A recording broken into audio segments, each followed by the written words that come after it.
ġara ewwel issa għandes għamija sertifika. Ġifieri waqt ingelek ewwel kullanıcımız var hene şu seminal Türkiye'de ezeci Türkiye'de. Evet, bu ilk programımız olacak. Sertifika programı dahilindeki ilk seminerimiz olacak. İlk seminerimizde zaten Selahattin Hoca burada. O birazdan şey yapacak, seminerini yapacak. Bundan sonra kayıtlı olan arkadaşlar vardı herhalde. Onlar için girişte bir liste koyduk. Herkes gelen kendi adına imzasını atarsa bu şekilde devamı görmüş oluruz. Ve katılımcılardan devam zorunluluğu vardı herhalde, bahsettik. %30'luk bir belki şey olabilir, %70'lik bir katılım istiyoruz da katılımcılardan. Onun için herkes çıkışta ya da arada şey yapabilir, imza atabilir. Her cumartesi zaten şey var burada, broşür basıldı. Herkes giderken çıkarken broşür alabilir. Artı yeni katılmak isteyen arkadaşlar da olursa onu hem Aziz'le ya da Tülin'le de görüşebilirsiniz. Kayıt devam ediyor çünkü. Evet, diğer listeye de ekleyebiliriz. Ayrıca vakfın çalışmalarından haberdar olmak isteyen arkadaşlar kapının önündeki iletişim bilgilerini yazabilirler oraya. Özellikle mail adreslerini yazabilirler. Mesleklerini yazarlarsa onlara bütün etkinliklere ilişkin şeyler gelecek, mailler gelecek. Genel olarak şöyle yapacağız. Zaten broşürde göreceksiniz ders sayısı falan. Bunlar seminer şeklinde olacak. Seminerden sonra, bittikten sonra da soru cevaplarla devam edecek. Zaten kayıt altına alacağız. Bunu yine vakfın internet sitesinde de bu şeyler yayınlanmış olacak. Katılmamış olan arkadaşlar oradan da takip edebilir.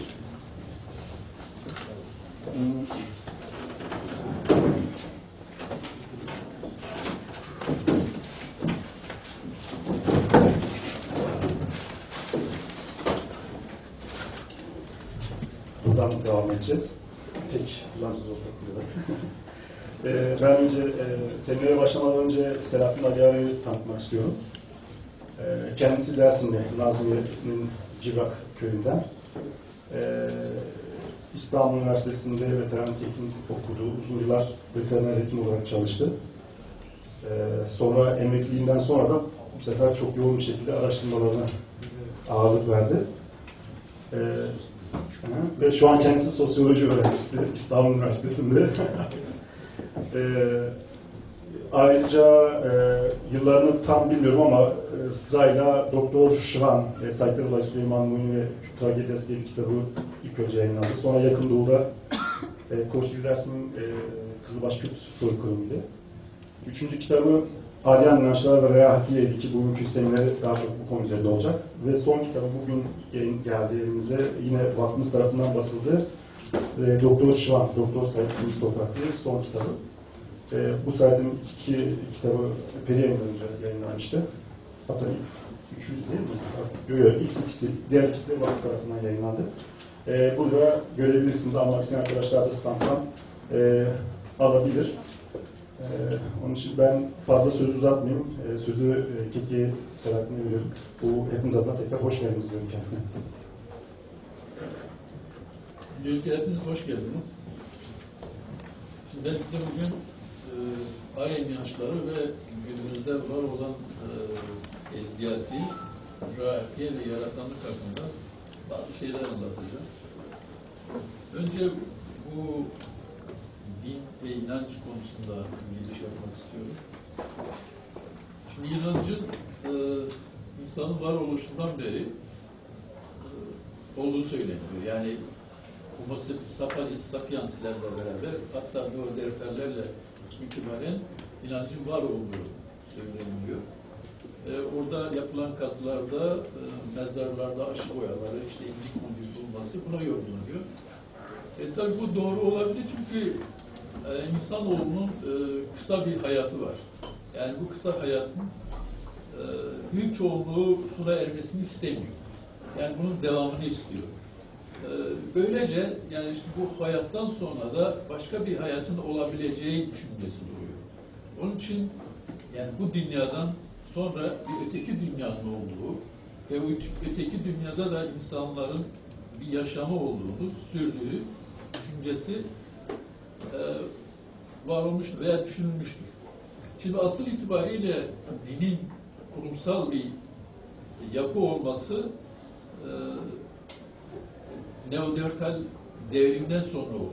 Yani insanların toprağa yerleşip bir topluluk, bir toplumsal yapı olmasından sonra oluşuyor. Buradan itibaren biz dinin kurumsal önemli toplumların önemli kurumsal olgusu olduğunu görüyoruz ve günümüze kadar bu devam ediyor.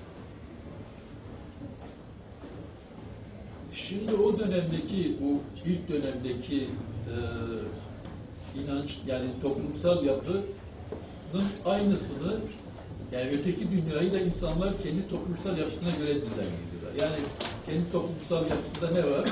Yani işte başında kral ve kraliçesi var, işte din adamları var, hizmetçileri var ve köylüler var. Aynı dizayn öbür dünya içinde oluşturuluyor. Yani bu aynı şekilde öbür dünyada da devam ettiği düşünülüyor.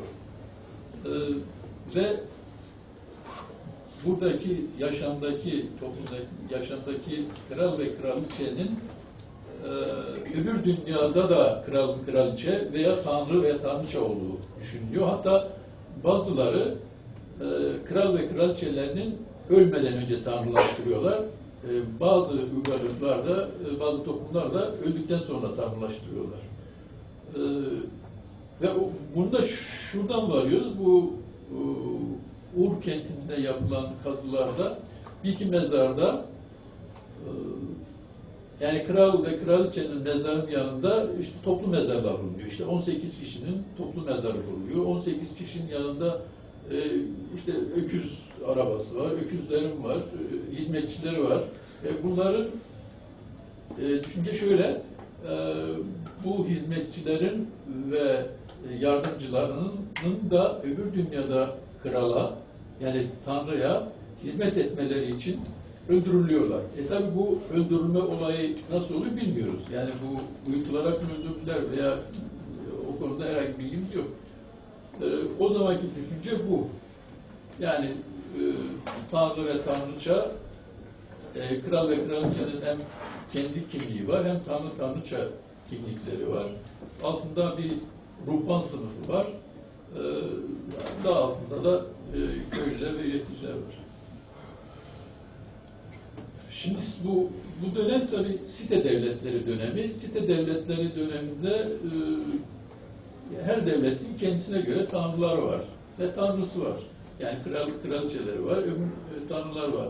Yani çok fazla site devleti olduğu için buradan şunu çıkarıyoruz. Yani çok sayıda tanrı ve tanrıça var. Çok tanrılı inançlar. Yani buna şimdi bu site devletlerinin birleşmesinden sonra, yani buna imparatorluk da diyebiliriz, konfederasyon da diyebiliriz. Yani birliktelik kurduktan sonra bir uygarlığın, yani bir sitenin egemen olduğunu görüyoruz. Öbür egemen olduğu zaman, siyasi olarak öbür sitelere egemen olduğu zaman, yani imparatorluğa kurdukları zaman kendi tanrılarını baş tanrı olarak ilan ediyorlar. Yani kendi özel tanrılar baş tanrı, öbür tanrılar da yerel, herkesin kendi tanrısı varsa onlara reddedilmiyor. Ama bunun altında alt egemenlik, alt tanrılar olarak kabul ediliyor.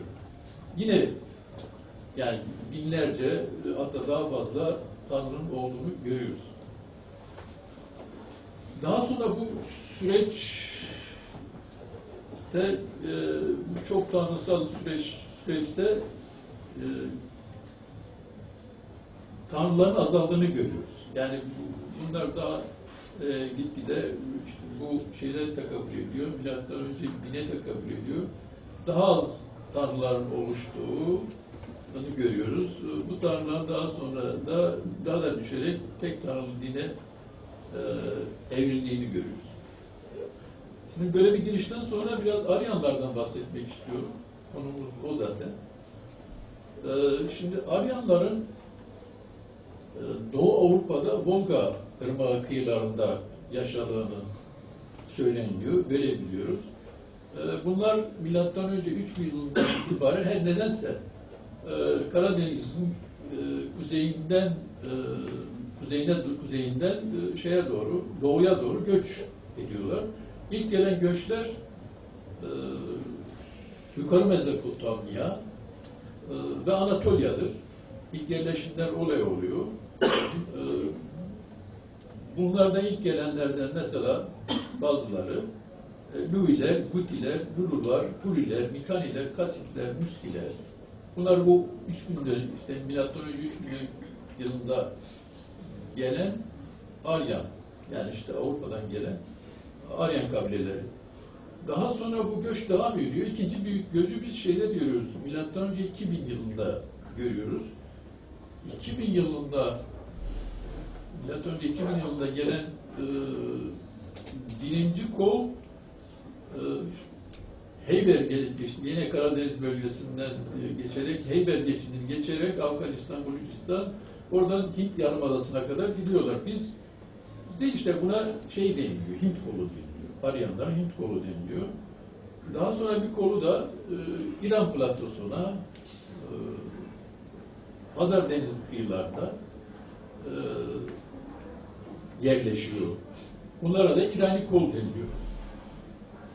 Şimdi bu İrani kol, yani İrani kol denmesi bu İran anlamında kullanılmayan bir şey, Aryan anlamda kullanılan bir şey. Belki bunu yani Hint kolundan ayırmak anlamıyla oluşturulan bir şey. Yani biz bu İrani derken bunu Fars olarak anlamayalım. Bu tamamen İrani, Aryan olarak anlamamız gerekiyor. Böyle şey yapmamız gerekiyor. Şimdi bu bölgeyi, bizim konumuz şey olduğu için bu Doğu İran platosundaki Aryanlar olduğu için bizim konumuz bir tarafa bırakıp buraya baktığımızda bu bölgenin de milattan önce 1000 yıllarında ikiye ayrıldığını görüyoruz. Bu Aryan bölgesinin. Urimiye çevresi, Zavroslar, Yukarı Mezopotamya, Medya veya Mada olarak geçiyor. İran platosu da Pars olarak geçiliyor. Bu ayrışma da görüyoruz ki burada iki yapının olduğunu çıkarabiliriz. Yani bu iki yapıdan belki Medler işte dediğimiz Kürtlerdi, işte öbür Farslar dediğimizde de şeyler, Farslar. Aryan, işte bunu anlattıktan sonra Aryan'ın coğrafisine baktığımızda işte Avrupa'nın Volga kıyılarından ta Hint okyanusu, Hint denizine kadar olan bölgeden bahsetmiş. Bayağı geniş bir bölge. Bu bölgenin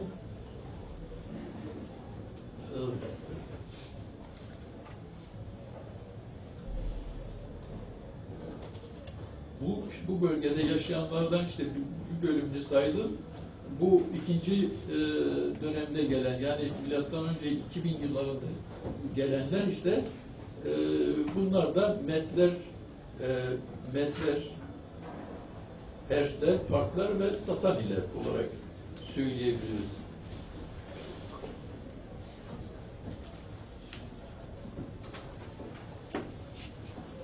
Şimdi işte size anlatacağım bu son dönem, yani bu şeylerin milattan önce 2000 yılından sonra gelen kolun bu İran platosunda ve şeyde Yukarı Mezopotamya'da, Kuzey Kürdistan'da ve Orta Kürdistan'da kurdukları Aryanların kurdukları medeniyetler veya uygarlıklar. Şimdi bunlar milattan sonra 1000 yılından sonra bunların devletleştiğini görüyoruz. İlk devlet milattan önce 715 yılında Med devletidir. Med devleti hakkında elimizde çok fazla bir bilgi kaynak falan yok. Elimizdeki bilgiler sadece şeye dayanıyor, Herodot'a dayanıyor. Herodot bu bölgedeki yaşayan Aryanları Med ve Persler olarak ayırıyor. Ve aynen şöyle söylüyor: barbarlar yay, ok ve kısa mızrak kullanarak savaşırlar. Savaş alanında şalvar giyiyorlar, başlarında sarıklar taşıyorlar, şalvarın üstünde kuşak bağlıyorlardı.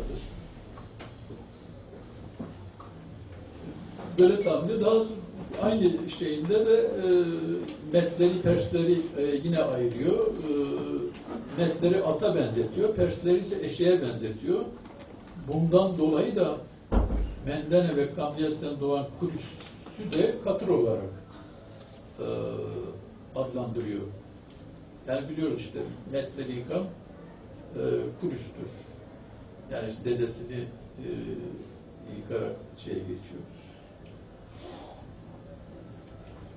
Şimdi Metlerden sonra Metler yaklaşık 150, 130, 140 yıl bir egemenliği var bu bölgede.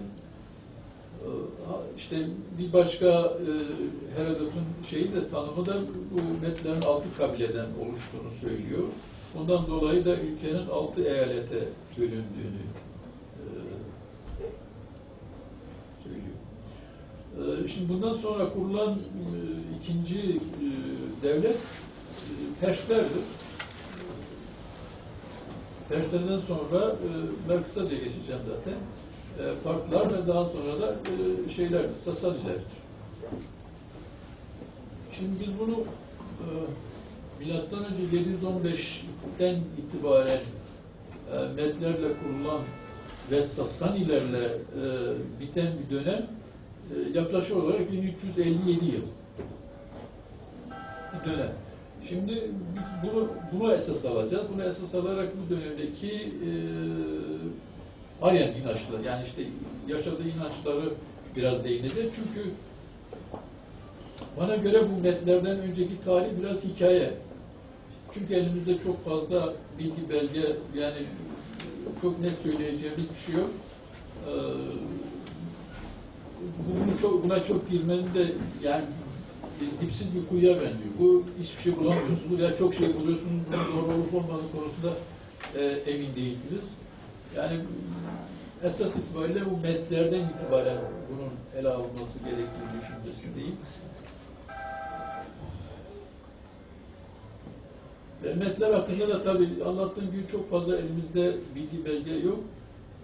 Elimizdeki bilgi belgelerin veya işte bu konuda söyleyeceğimiz sözlerin dayanağı en çok Sasanilerdir. Yani Sasaniler uzun bir dönem burada uygarlık sürüyorlar. Ve bunlar, yani bunlara dayanarak bazı şeyler söyleyebiliyoruz. Şimdi bunlara dayanarak şimdi bu dönemde, yani bu 1350 yıllık dönemde var olan bazı inançlar var. Biz burada tek bir inanç görmüyoruz. Yani baktığımızda birkaç inancı bir arada görüyoruz. Yani bunlardan birisi mesela Anahita inancı var, Vahu inancı var, Homa inancı var ve Mitra inancı var. Yani elimizdeki bilgilere göre bu 4 tane inancın bu dönemde yaşadığını biliyoruz. Şimdi kısaca bunlara değineyim. Bu Anahita inancı su tanrıçası. Bu aynı zamanda başka şeyleri de var, nitelikleri de var. Aşk ve bereket tanrıçasıdır.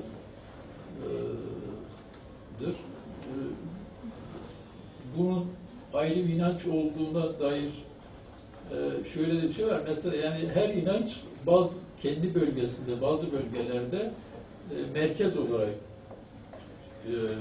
yerleşiyor ve o bölgede etkin oluyor. Mesela Anahita inancının Sasanilerin döneminde İstar şehrinin Anahita inancının dini merkezi olduğu ve buna Anahita tapınağının olduğunu biliyoruz. Mesela başka inanç Vahu inancıdır. Vahu bir rüzgar tanrısıdır. İlginç bir şey, mesela yani bizim Kırmanca'da şey demek, rüzgar demek, hava demek. Yani işte oradaki bağlantıyı nasıl kuracağız artık? Ama sonra biraz değineceğim. Bir başka inanç Homa inancıdır. Homa bir bitkidir. Homa'nın da tanrısal bir güç olduğu söyleniyor. Son olarak bir Mitra inancı var. Öbürlerinden çok farklı bir inanç. Onu biraz daha fazla değineceğim. Şimdi bütün bunları biz nereden alıyoruz? Bütün bunlar şeyde var. Avesta'da var ve Avesta'da bunlar yaza tanır. Yani ikinci derecede tanrısal yapılardır. Yani bunlar Zertüştlüğün egemen olduğu dönemde yok olmayan inançlardır. Fakat bir alt kademede yer almışlardır. Zertüştlük bunlara da kapsıyor. Şimdi Mitra inancı, ilk Mitra ismini M.Ö. 1800-1400 yıllarından bir Veda metninde biliyoruz. Şunu da ilave edeyim. Bunlar aynı zamanda Aryanların 33 tanrıların içinde yer alan tanrılardır. Yani Mitra'da Veda metninde yani M.Ö. 1800 yılından itibaren ismi dile getirilen, yazılan bir tanrı. Bu Mitra inancının da çok fazla niteliği var, çok fazla özellikler. Mesela asıl itibariyle güneş tanrısıdır. Ama yani bunun yanında ışık tanrısıdır, bereket tanrısıdır, aydınlık tanrısıdır, doğum tanrısıdır, savaş tanrısıdır. Asıl bir başka asıl önemli özelliği antlaşma tanrısıdır. Şimdi Mitra'nın doğuda bir etkinliği ve bir egemenliği olduğuna inanıyoruz. Şimdi ama bu konuda elimizde çok fazla belge, bilgi veya işte onlara ait herhangi tapınak bilmiyoruz veya görmüyoruz. Yani bu bir şey. Ama şunu görüyoruz, Roma'da milattan sonra ortaya çıkıyor Mitra. 3. yüzyılda en yaygın halini alıyor ve egemen bir dil, yani Batı'da egemen bir dil haline geliyor. Ancak 4. yüzyılda Hristiyanların yükselmesiyle Mitra ortadan kalkıyor. Şimdi Ernest Rene'nin şöyle bir belirlemesi var. Şöyle diyor, eğer büyüme aşamasındaki Hristiyanın yolu herhangi bir hastalık tarafından kesilseydi, dünya herhalde Mitracı olurdu.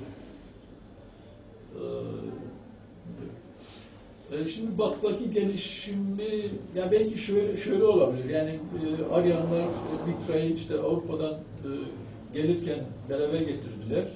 Yani orada da onların bir tanrısıydı. Beraber doğuya getirdiler. Doğuda bir evrim geçirdi. Ondan sonra tekrar milattan sonra 1. yüzyılda tekrar doğduğu Avrupa'ya döndü ve Avrupa'da gelişti. Şimdi bundan yani bunlar Aryanların o çok dönemsel, çok tanrılı dönemdeki inançların arasında yer alan dini inançlar. Sonra bunlar işte geriye kalan veya işte yaşamını sürdüren inançlar. Bu da belki şeyin sayesinde yani Zevçlüğün sayesinde oluyor. Bu dönemde bir başka inanç Zervan inancıdır. Şimdi bu Zervan inancından sonra bir şey görüyoruz. Yani bu tanrıların artık çok tanrılıktan az tanrıcılığa evrildiği bir döneme giriyoruz. Yani işte bu Zervan inancında Zervan'ın bir baba tanrı olduğu, Anahita'nın da bunun eşi olduğu, işte ilişkiyi görüyoruz burada. Zervan eşi Anahita.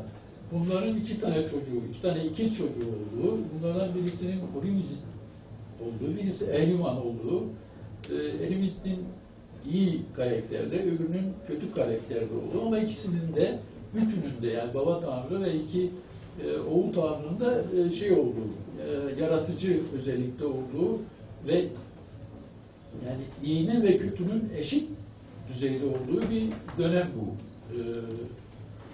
Yani işte belki onun için ikiz olarak görülüyorlar. Yani işte ikisi de ikiz.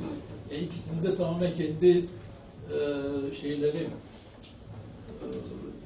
kendilerinin yaratıcılığı var. Yani işte Orimiz iyi yaratıyorsa öbürü mutlaka şey yaratıyor. Yani kötülük varsa kötülük yaratması gerekiyor. O ona düşüyor. O da kötüyü yaratıyor.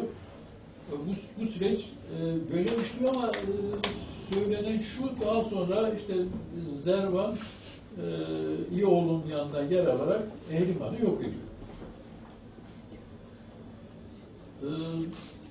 Sonra şey görüyor işte, yani bundan sonraki inancı Zerdüştlük, yani buradaki üçlü yapıyı daha sonra Zerdüştlük'te ikiye düştüğünü, yani kimi yazarlar, kimileri bunu dualist bir inanç olarak görüyorlar. Bu herkes, yani işte bu konuda birkaç tane yorum var.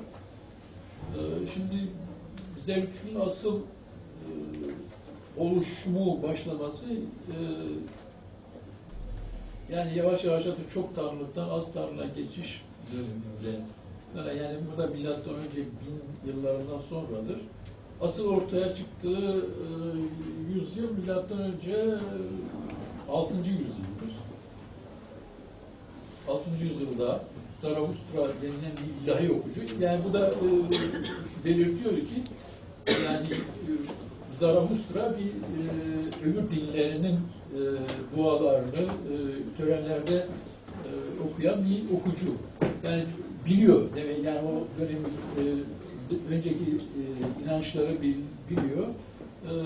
Bu bir işte kendine göre bir inanç oluşturuyor. Zerdüştlük dediğimiz bir inanç oluşturuyor. Şimdi buradaki asıl üstüne durulması gereken şey, iki görüş var burada. Birincisinde Zerdüşt'ün Ahurmazda'yı tanrı olarak gördüğü ve bu tanrının iki tane yaratıcı ruhu olduğu, yine bundan sonra hep şey göreceğiz artık. Yani iyi tanrı ve kötü tanrı ayrımı yapılmıştır. Mutlaka bütün inançlarda, aynısı bundan sonraki bütün inançlarda iyi ve tanrı ayrılmıştır. İyi birisine verilmiştir, kötü birisine verilmiştir. Bu daha sonra işte tek temel inançlarda da falan devam ediyor. İyirus Penta Muana, kötü Rus da Angro Muana, yani Ehriman olarak gösteriliyor. Yani şunu şöyle de görebiliriz. Yani şimdi burada çok net bir şey de söylemek zor, çünkü bu Ahurmazda'nın ikicikli bir karakteri de olabilir. Yani iki ayrı ruh, yani iki ayrı ruhu yarattı mı, yoksa kendi bünyesinden mi taşıdığı konusunda çok bir netlik yok. Ama öbür görüşe göre kesinlikle deniliyor ki işte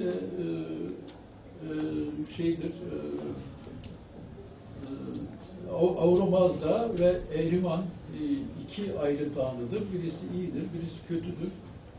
Ve mücadele, savaş bunlar arasında olmaktadır.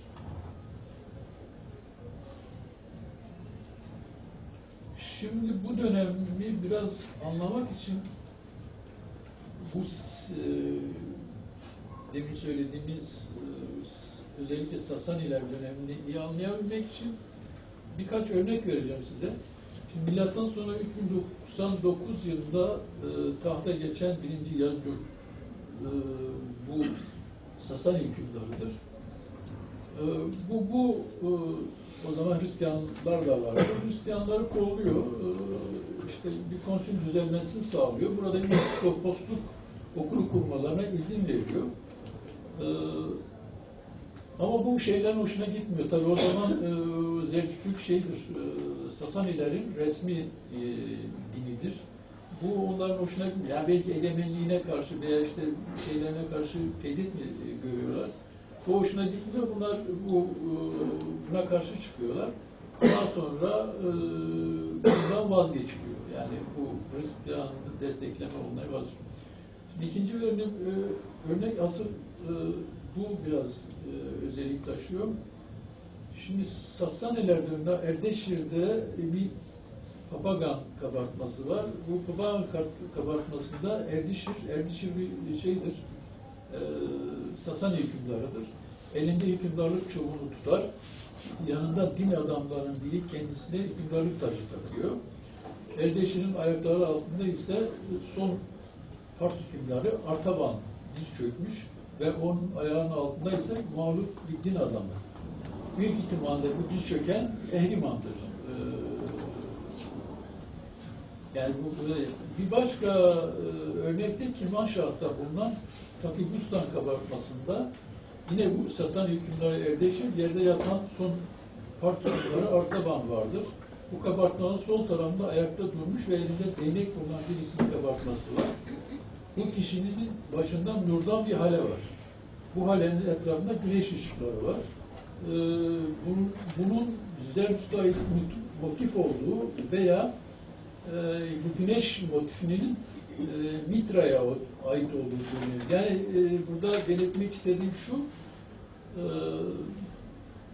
bu Zerdüştlüğün ilk döneminden sonra Sasaniler bunu resmi din olarak kabul ettikten sonra alıyorlar. Yani işte Avesta'nın kaybolduğu falan, işte yakıldığı, işte o Öküz Deresi'ne yazılan şeyin İskender tarafında yakıldığı falan söyleniyor. Ama yani görüyoruz ki Sasaniler bu son dönemlerinde veya işte iktidar dönemlerinde bu Zerdüştlüğü resmi din olarak kabul ettikten sonra bir Avesta, yani kutsal inancın kutsal kitabı olarak bir Avesta oluşturuyorlar. Ama bu Avesta'nın içinde ne kadarının Zerdüştlüğe kabul ettiği, ne kadar onu temsil ettiği konusunda soru işaretleri var. Çünkü bunun içinde İran mitolojisine, İran destanlarına ait, yani kendi Farsi mitolojilerini ve destanlarını da bunun içine katıyorlar. Böyle karman kitap oluşturuyorlar. Bu kitabın içinde önemli özelliği de öbür bütün inançları da kapsamasıdır. Yani bu çok önemli bir şey. Yani öbürlerini, Mitra'yı, Anahita'yı, Bayu'yu işte kendi dışındaki inançları da yok saymıyor. Yok etmek için öyle bir düşüncesi yok ama kendi kapsamına alıyor. Yani bunları da kabul ediyor. Yani bunlar hepsinde de Avesta'da bunlar hepsi Ormazdan'ın şeydir, melekleridir. Yardımcılarıdır, önemli yardımcılarıdır.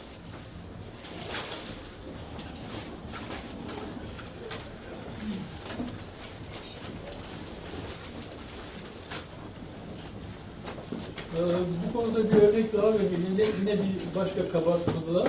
Uzun sakallı bir din adamı, sağ tarafta elinde testine döken bir kadın kabartması var. Bir yoruma göre bu kadının iki tanrıçası Anahita olduğu söyleniyor.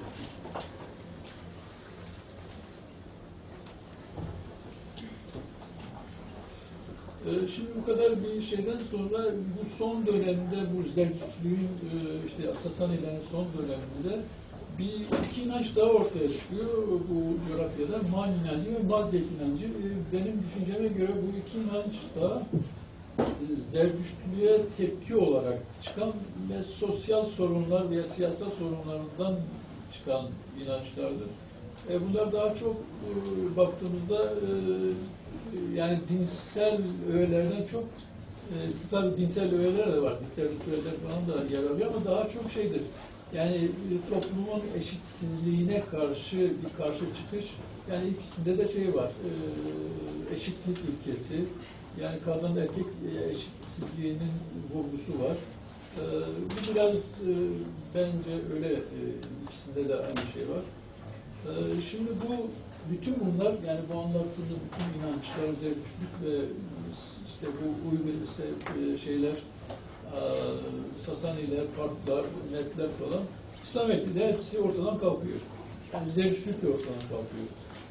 Ondan sonra biz şeyi göremiyoruz. Yani bu inançlardan, bu coğrafyada yani bir topluluk falan göremiyoruz. Bunlar işte yok ediliyor.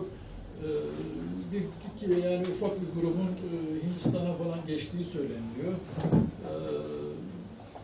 Ve ondan sonra da tarihsel süreç içinde bunların isim olarak hiçbirisini göremiyoruz. Ancak şimdi günümüzde geldiğimizde şimdi Kürtlerin bu tek tanrı inançlardan başka, yani Yahudilik, Hristiyan ve İslamiyet'ten başka kendilerine özgü, yani başka bir yerde görmediğimiz 3 tane inancı var. ezdiyelik, yarasanlık ve rahafiye. Şimdi bunlar üzerinde biraz durmak istiyorum ama bunlar tabii yani benim inancıma göre tabii bunlar daha önceki inançlarının kırıntılarıdır, devamıdır diyebiliriz. Yani işte İslamiyetle beraber kabul edene edildi, katledilene edildi, göç edene gittiler ama direnenler veya kendi inançlarını sürdürmeye çalışanlar da gittiler. İşte dağların kimsenin ulaşamayacağı kuytu yerlere giderek kapalı bir toplum olarak kendi bu kendine özgü inançlarıyla beraber tahkiye yaparak İslamiyet'ten, Hristiyanlıktan, Yahudilikten bir şeyler alarak bir koruma refleksine girdiler. Yani bu canlıda da olan bir durum. Yani her canlı kendini korumak için adaptasyon, uyum gösterir. Toplumlar da böyledir. Yani eğer siz yaşamak istiyorsanız veya kendinizi canlı tutmak istiyorsanız uyum sağlamak durumundasınız. Egemene bazı yerlerde tabi olmak durumundasınız. Evet demek durumundasınız. Veya oradan bazı şeyler almak durumundasınız. İşte bizim bu bahsettiğim ihtiyarlık, yarasanlık ve rehafi inancından ben böyle görüyorum. Buna asıl itibariyle bizim şeyden yani işte Mitra'dan itibaren Aryan inançlarına dayanan orijin olarak Kürt inançları olarak görüyorum. Şimdi bunların ayrı olarak şeyine girmeyeceğim. Yani işte Yezdilik nedir, Rahafiye nedir, Yezdilik bunlar isteyen okuyabilir tabii kitapta da var. Bunlar uzun sürecek çünkü. Ama ben şimdi asıl üstünde durmak istediğim bu üç Kürt inancının arasındaki benzerliklere biraz dokunmak istiyorum. Yani niye bunlar Kürt inancı, niye bunlar Aryan inancıdır, niye bunlar yani böyle bir ortaklıkları var. Birkaç ritüelden ve ritüelden bir şeyden bahsedeceğim. Bu üç inancın arasındaki ilişkiden bahsedeceğim. Şimdi işin ilginç tarafı şimdi bu üç inançtan yarasanlık Kürdistan'ın güneybatı ucunda yani bu Güneydoğu ucunda bu işte Kimanşa bölgesinde var olan bir inanç. Yani biri o uçta. Ezdiyati ise tam Orta Kürdistan'da Laliş bölgesinde olan bir inanç. Rahaki dediğim Kürt Aleviliği ise Kuzeydoğu'da Dersim bir merkez sayarsak tabii Dersim belki ama periferinde de yani işte o bölgede yani Kuzey Kürdistan'ın uç kısmında olan bir inanç. Nasıl oluyor da yani biri öbür uçta, biri ortada, biri şeyde bu ortaklıklar veya ortak bağlar ve kapalı toplumlar bunlar. Kapalı toplumlar olduğu için bu egemen işte o İslamiyetle beraber başlayan dış egemenlik, işgal olayı daha sonra işte öbürleri devreye giriyor falan Selçuklular, Osmanlılar falan hiçbir zaman böyle kendi varlıklarına üzerine bir alt egemenlik bile kuramayan bu şeyler nasıl oluyor da bunların bu ritüellerini günümüze taşıyabildikleri konusundaki cevabım şu olacak. Yani bunlar herhalde aynı kaynaktan, aynı değil de işte kesinlikle aynı kaynaktan geldiği düşüncesindeyim. Şimdi bu ortak özelliklerden birisi şimdi kutsal bölge olayı. Şimdi şeyde Yarasanlar'da Perdivar Vadisi yaşadıkları bölge kutsal bölgedir. Yani orası bütünüyle kutsal bölge kabul ediliyor. Ezdiyati'de de işte Laliş bölgesi kutsal bölge, kendileri için kutsal bölge, bütünüyle kutsal bölge kabul ediliyor ve bizim işte benim de mensup olduğum, işte yani işte ailemin de mensup olduğu Rahiye, Dersim inancında da bütün Dersim kutsal bir bölgedir. Yani bütünüyle kutsal olarak kabul ediliyor. Şimdi bu üç inancın yapısında da sadece kendi bölgelerine ait bir inanç söz konusu. Yani işte çünkü şey yok yani bunlarda daha önce de Zerdüşt'te de bu yok. yayılmacılık yok. Yani işte ben işte onu da kendi dinime döndüreyim, işte o da benim gibi olsun bir şey değil. Bu egemen olduğu dönemde Zerdüştlük'te de bunu göremiyoruz. Yani bu aynı şekilde yansıyor. Sadece kendi yerel bölgeleri için kutsal bölge olarak görüyorlar. Şimdi ikinci ortak yön dinsel kurumlar. Yani din adamlığı. Şimdi toplumsal hiyerarşide bu üç inanç toplumlarda çok birbirine çok benzerdir. Hiyerarşik yapı birbirine çok benzerdir. Mesela Ezdiyalarda mir var, baba şeyh var, şeyh var, pir var ve daha sonra bunlar devam ediyor. Yani işte uzun bir liste bu. 9 yani kas sistemine benzer bir liste. Yarsanlarda seyit ve murit var. İki şey var esas olarak toplumda. Reyhakiye'de de başta murşit var, pir var, rayver var, baba ve murit var. Böyle bir hiyerarşi var. Şimdi bunların ortak özellikleri bunlar yani böyle bir tabakalaşma var. Bu tabakalaşmada bu şeyde her yapı endogami bir evlilik yapıyor. Yani bu yapı başka bir öbür alt yapıyla evlilik falan yapmıyor.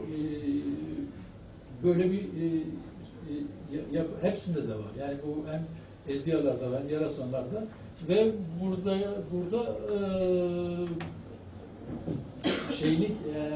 yapı babadan oğula geçiyor. Yani işte baba pirse oğlu da pir oluyor. Bu böyle devam ediyor. Yani babadan oğula geçen bir yapı. Üçüncü bir benzerlik güneş olayı. Şimdi bu güneş yani demin de söyledim Aryanların güneş tanrısıdır. Tabi sadece Aryan yani bu sadece Zerdüştlük'ten önce dememin sebeplerinden birisi de şudur. Mitra'nın Hurilerde de bir güneş tanrısı olduğu var, söylemi var. Yani bu genel itibariyle bütün Aryanların bir şeyidir, güneş tanrısıdır. Şimdi Zerdüştler günde 3 defa güneşe dua ederler. Mesela Ezdiyalar güneşe sabah akşam dua ederler, gece duaları var. Rahake inancında da sabah akşam güneşe bir dua var. Gerçi şimdi günümüzde bu yapılmıyor tabii de ama ben burada kendim şahit oldum. Yani bizim yaşlılar sabah kalkarlardı. Daha güneşli olmadan, elini yüzünü yıkadıktan sonra güneşe kalkarlardı. Önce bir duaları vardı. Yani işte kendi dilleriyle bir dua yaparlardı. Akşam da işte gün iyi geçmişse veya varsa aynı şekilde dualarını bitirdiler. Bunun yanında şimdi bir de buna paralel olarak ateş kutsal sayılıyor bu üç inançta da. Yani işte ateş güneşin yeryüzündeki temsilcisi veya olarak görülüyor. Yani öbürlerini çok iyi yapmıyorum ama biz mesela Rahake inancında biz yapardık. Yani ateş akşam olduğu zaman orayı örterdik. Yani işte kapatırdık. Olması. Onun dışında tükürmezdik ateşe, işte işemezdik, yani işte işenmezdi veya işte kötü olmazdı. Böyle bir vardı.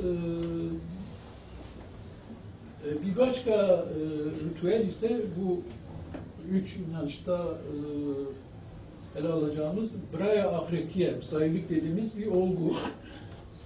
Şimdi bunun çok eskilere dayandığı söylenir. Yani işte netler, dostlukları ve yaptıkları anlaşmalarda bağlılıklarını yaptıkları metinleri kanlı mühürlerle mühürlerlermiş. Bu netlerin sosyal yaşamına kan kardeşliği olarak tekabül ediyor. Daha sonra işte bunun Zerdüştlük'te de 18 yaşına gelen her gencin, her işte erkek kadın bir erginleme töreni olduğu, artık bu törenin ayrıntılarını çok fazla bilmiyoruz ama böyle bir tören olduğunu biliyoruz. Ezdiyalarda Bray Ahretiye diye bir var, bir yapı var. Yarsanlarda işte dünya kardeşliği var, işte Kaka'ya dünya kardeşliği demek. Bir işte Rahafiye inancında, Dersim'de de müsaitlik diye bir şey vardır. Müsaitlik yani mutlaka olması gereken bir şey. Eğer bu inanca sahipseniz siz mutlaka bunu yapmanız gerekiyor. Bu kesinlikle karşısında yani bunun pir veya mürşidin yapması gerekiyor. Bu dörtlü bir ilişki. Yani siz eğer bir kişiyle iki işte erkek müsait olduğu zaman onların eşleri de aynı şekilde bu işin içindedir. Bu hem bu dünyada hem öbür dünyada tamamen şeye bağımlı. Yani birbirine yardım edecek, birbirine dost olabilecek, zor günlerinde olacak bir şey. Ve bir kişinin bir erkeğin evlenmesi için mutlaka bunun da yapması gerekiyor. Ve evlilik töreninde işte yani o elma atma olayında falan işte müsaadelerin mutlaka yanında yer alması gerekiyor. Ve burada kurulan bağ öbür dünya ne kadar devam ediyor. Şimdi bir başka şey Cem olayı. Şimdi Cem yani şeye kadar götürülüyor. Bu Sümerler'de bir son ortaya çıkan değil de yani işte bir tablet var. O tablette böyle bir ritüelin yapıldığı ve bu ritüelde 12 kişi görevli olduğu, bunun yine yani sazlı sözlü böyle dinsel bir ayin olduğu söylemesi var. Bunun Zerdüşt'le biz 8 aynı şekilde böyle bir ritüelin olduğunu görüyoruz. Ve burada görevli 8 kişinin olduğu söyleniyor. Aynı şekilde yarasanlara da Cem var ve bizde de Cem. İşte bizde derken Rahafiye inancında da Cem var. Bunların yani özellikle bu yarasanlarda ve Rahafiye'deki Cem'in birbirine çok benzer olduğu söyleyebilirim. Şimdi ezdiğilikte ben özellikle yani Cem'i sordum. Bunlar yani bizim bu yaptığımız dinsel ritüel gibi bir ritüelleri yok yani bu anlamda ama yani o şeyi gezdikleri zaman köylere gidip ya o senik dedikleri melek kavusu alıp köylere gidip bağış topladıkları bir dönemde böyle bir toplantılar düzenlediklerini falan söylüyorlar. Burada tabi buna denk gelir mi gelmez mi onu bilmiyorum yani onu çok da bir başka şey işte bu kaya ve yani işte kaya ve doğa yani bu bütün bu üç inançta da var olan bir şey. Yani bizdeki Dersim bölgesinde bütün kayalar, dağlar falan hemen her taraf şeydir yani kutsal olarak görülür. Böyle şey var. Yani öbürlerde de aynı şekilde mesela Ezdiyalar'da mezar taşları, yontulmuş taşlar, hatta koç heykelleri var. Aynı şekilde yani bizde de bu at ve koç resimleri var, şey dersin.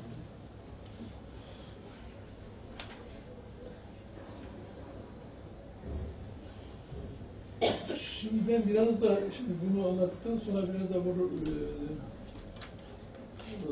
Rahafiye inancı dediğim inançtan biraz bahsetmek istiyorum. Şimdi bizim günümüzde realite olarak bu şey olarak görülüyor. Yani Kürt Aleviliği olarak, Alevilik olarak görülüyor. Yani ben böyle düşünmesem de, Alevilik olduğunu düşünmesem de bunu böyle kabul etmek durumundayız. Realite bu. Şimdi bunun asıl itibariyle böyle Mitra'dan yani bu inancın içinde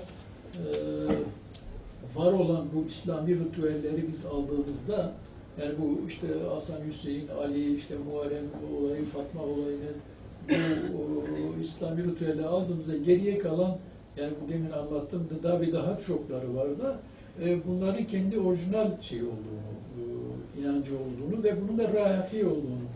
Şimdi bunu tarihsel olarak ben şöyle açıklayayım size. Yani ben Dersim aşiretlerinin 8. yani milattan sonra 8. yüzyılda Osmanlı baskısından dolayı bu Diyarbakır Karacadağ bölgesinden Dimili aşiretlerinin kuzeye doğru kaydıklarını düşünüyorum. İslami baskıdan dolayı bunlar geldiler Bir kısmının tabii yani işte gelip Dersim'e yerleştiler. Bunlar o dönemde Ezdi'ydi. Yani Ezdi olduğuna inanıyorum. Ama işte oradan kopup Dersim'e geldiklerinde Dersim'de şeyler var. Pardon, kaçıncı yüzyıl dediğinizi kaçırdım ben. 8. yüzyıl. Milattan sonra 8. yüzyıl. Osmanlı dediğiniz zaman. Osmanlı. İslam. Pardon. İslam. Yani işte Müslümanlık 7. yüzyılda Müslümanlıklar var. Efendim? 7. yüzyılda Müslüman olmuş Selçuklular. yani evet yani işte 642'de falan işte Kürdistan işgal ediliyor falan. Yani o dönemler artık da net olarak tarih konusunda çok yani dönemsel olarak söylüyorum. Yani bunların geldiği birleşti ve burada Ermeniler vardı. Ermeniler daha önce tabii Zerrüştü ama yani bunlar şeyden sonra Hristiyan oldu. Bu bölgede beraberce yaşadılar ve böyle bir inanç oluşturdular. Şimdi bu 1514'te yani Safavi Devleti'nin kuruluşuna kadar ben bunu böyle devam ettiğini, yani kendi özel rahakiye dedikleri, yani şunu da belirteyim, yani bizim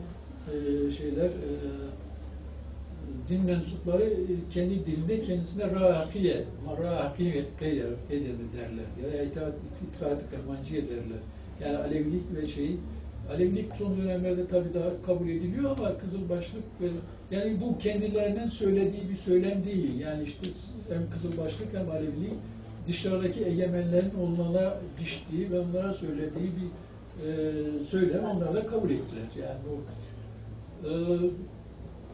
şimdi bu Safavilerin kuruluşundan beri böyle devam etti. Yani bu kendi içinde kapalık bir inanç olarak daha sonra Şeyh Cüneyt'in işte 1400 küsur yıllarda Şeyh Cüneyt'in gelip Dersim'i işte Erzincan Dersim bölgesini merkez olarak seçmesi ve buradan devşirmesi, hem propaganda yapması hem işte söylenene veya işte rakamlara göre 7000 müridin götürülmesi, Safavi bölgesine götürülmesi falan.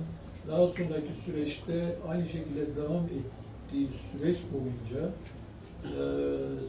Safavi Devleti'nin oluşumundan sonra bölge Safavi Devleti'nin egemenliğinde olduğu için burada Safavi halifelerini görüyoruz. Yani işte öbürleri var. Yani bunlar işte bunların zaten amacı Safavilerin amaçlarından biri kendi ideolojisini, Siyah ideolojisini yaymak. Şeye karşı, Osmanlı'ya karşı, Sünni İslam'a karşı kendi kendi devletsel hem siyasi olarak hem olarak inançsal olarak kendilerini kabul ettirmek. Amaç bu. Bu dönemde de yani Safaviler döneminde de Dersim bir merkezdir. Bu merkez olmasının nedeniyle bu halifelerin, Safavi halifelerinin buradaki çalışmadan dolayı bu işte bugün bildiğimiz Ali, işte Hüseyin, Kerbala, ondan sonra bu tür ritüellerin o dönemde buraya girdiğini inanıyorum. O dönemde getirdiği bu inanca monte edildi ve bunlar tarafından kabul edildi. Ve mesela işte Şah İsmail inançta kutsal olarak görülür bizde. Yani Şah İsmail'in şeyleri söylüyor, beyitleri işte Cem'de dile getirilir falan. Tabii bu o döneme özgü bir yapı. Bu o dönemde yerleştirildi. Yani bu Siyah ritüellerinin inancımıza yerleştirilmesi, işte bu Rahaki dediğimiz inanca yerleştirilmesi o dönemde oldu ve o dönemde bunlar Kızılbaşlar olarak görülüyorlardı. Daha sonra işte bu Çaldıran Savaşı'ndan sonra bölgenin Osmanlı'nın egemenliğe geçmesinden sonra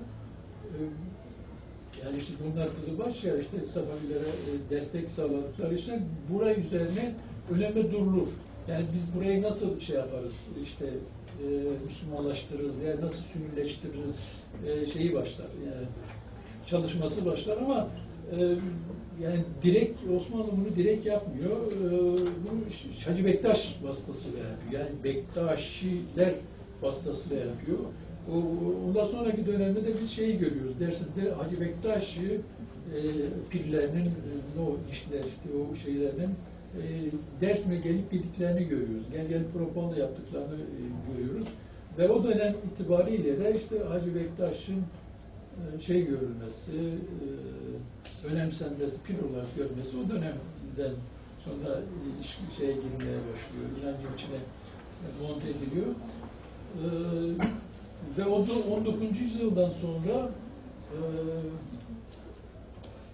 bu topluluk olarak görülmeye başlıyor. Adı Kızılbaş kelimesinden çok Alevilik olarak görülmeye başlıyor. Bunlara Aleviler deniliyor, işte Alevilik falan söylemi geliştiriliyor. Ve bu artık yerleşmiştir. Yani inancın içinde Ali ritüeli, işte 12 imam ritüeli, Ana Fatma, Elbiyet ritüeli falan yerleşmiştir. Ve inanç bunu yani Alevi de reddediyor. Yani isim olarak Alevi de reddediyor. Ve Alevi olarak kendisini görüyorlar. O yüzyıldan beri halen böyle devam ediyor. Ve işte günümüzde artık biz buna realite olarak Kürt Aleviliği diyoruz. Kaçıncı yüzyıl dediniz? 19. yüzyıl, İttihat ve Terakki dönemi. 20. yüzyıl. Yani 19. yüzyılın sonlarında mı? Yani işte o kelimenin, çünkü daha önce Alevi kelimesi, yani ben şuna da inanmıyorum. Yani şimdi bazı bizim yazarlar falan Alev'den falan götürüp işte o bu çok tanrılı dinlere bağlaması falan, bence tamamen Alevilik olayı Ali merkezli bir inançtır. Ali'den kaynaklanan bir inançtır. Hiç başa götürüp bir yere bağlamanın hiç anlamı yok. Şimdi zaten baktığımızda Alevilik olduğunda tamamen merkezinde Alevi ve vardır. Yani işte Ehl-i Beyt olayı vardır. Onun dışında yani bizim bu demin saydıklarımın hemen hemen hepsi bitmiştir. Yani bitmek üzeredir. Yani bütün cemlerimizde falan Ali dile getiriliyor. İşte her seferinde Ehl-i Beytler falan dile getiriliyor. Yani tamamen, yani demek istediğim şu, bizim bu inanç artık Alevileşmiştir. Yani bu kendileri tarafında da kabul etmek gerekiyor. Yani benim de kabul etmem gerekiyor. Bu bir realitedir. Artık buna Kürt Aleviliği diyebiliriz ama bana göre bu böyle. Teşekkürler. Şimdi ben bu kadar. Yeter artık.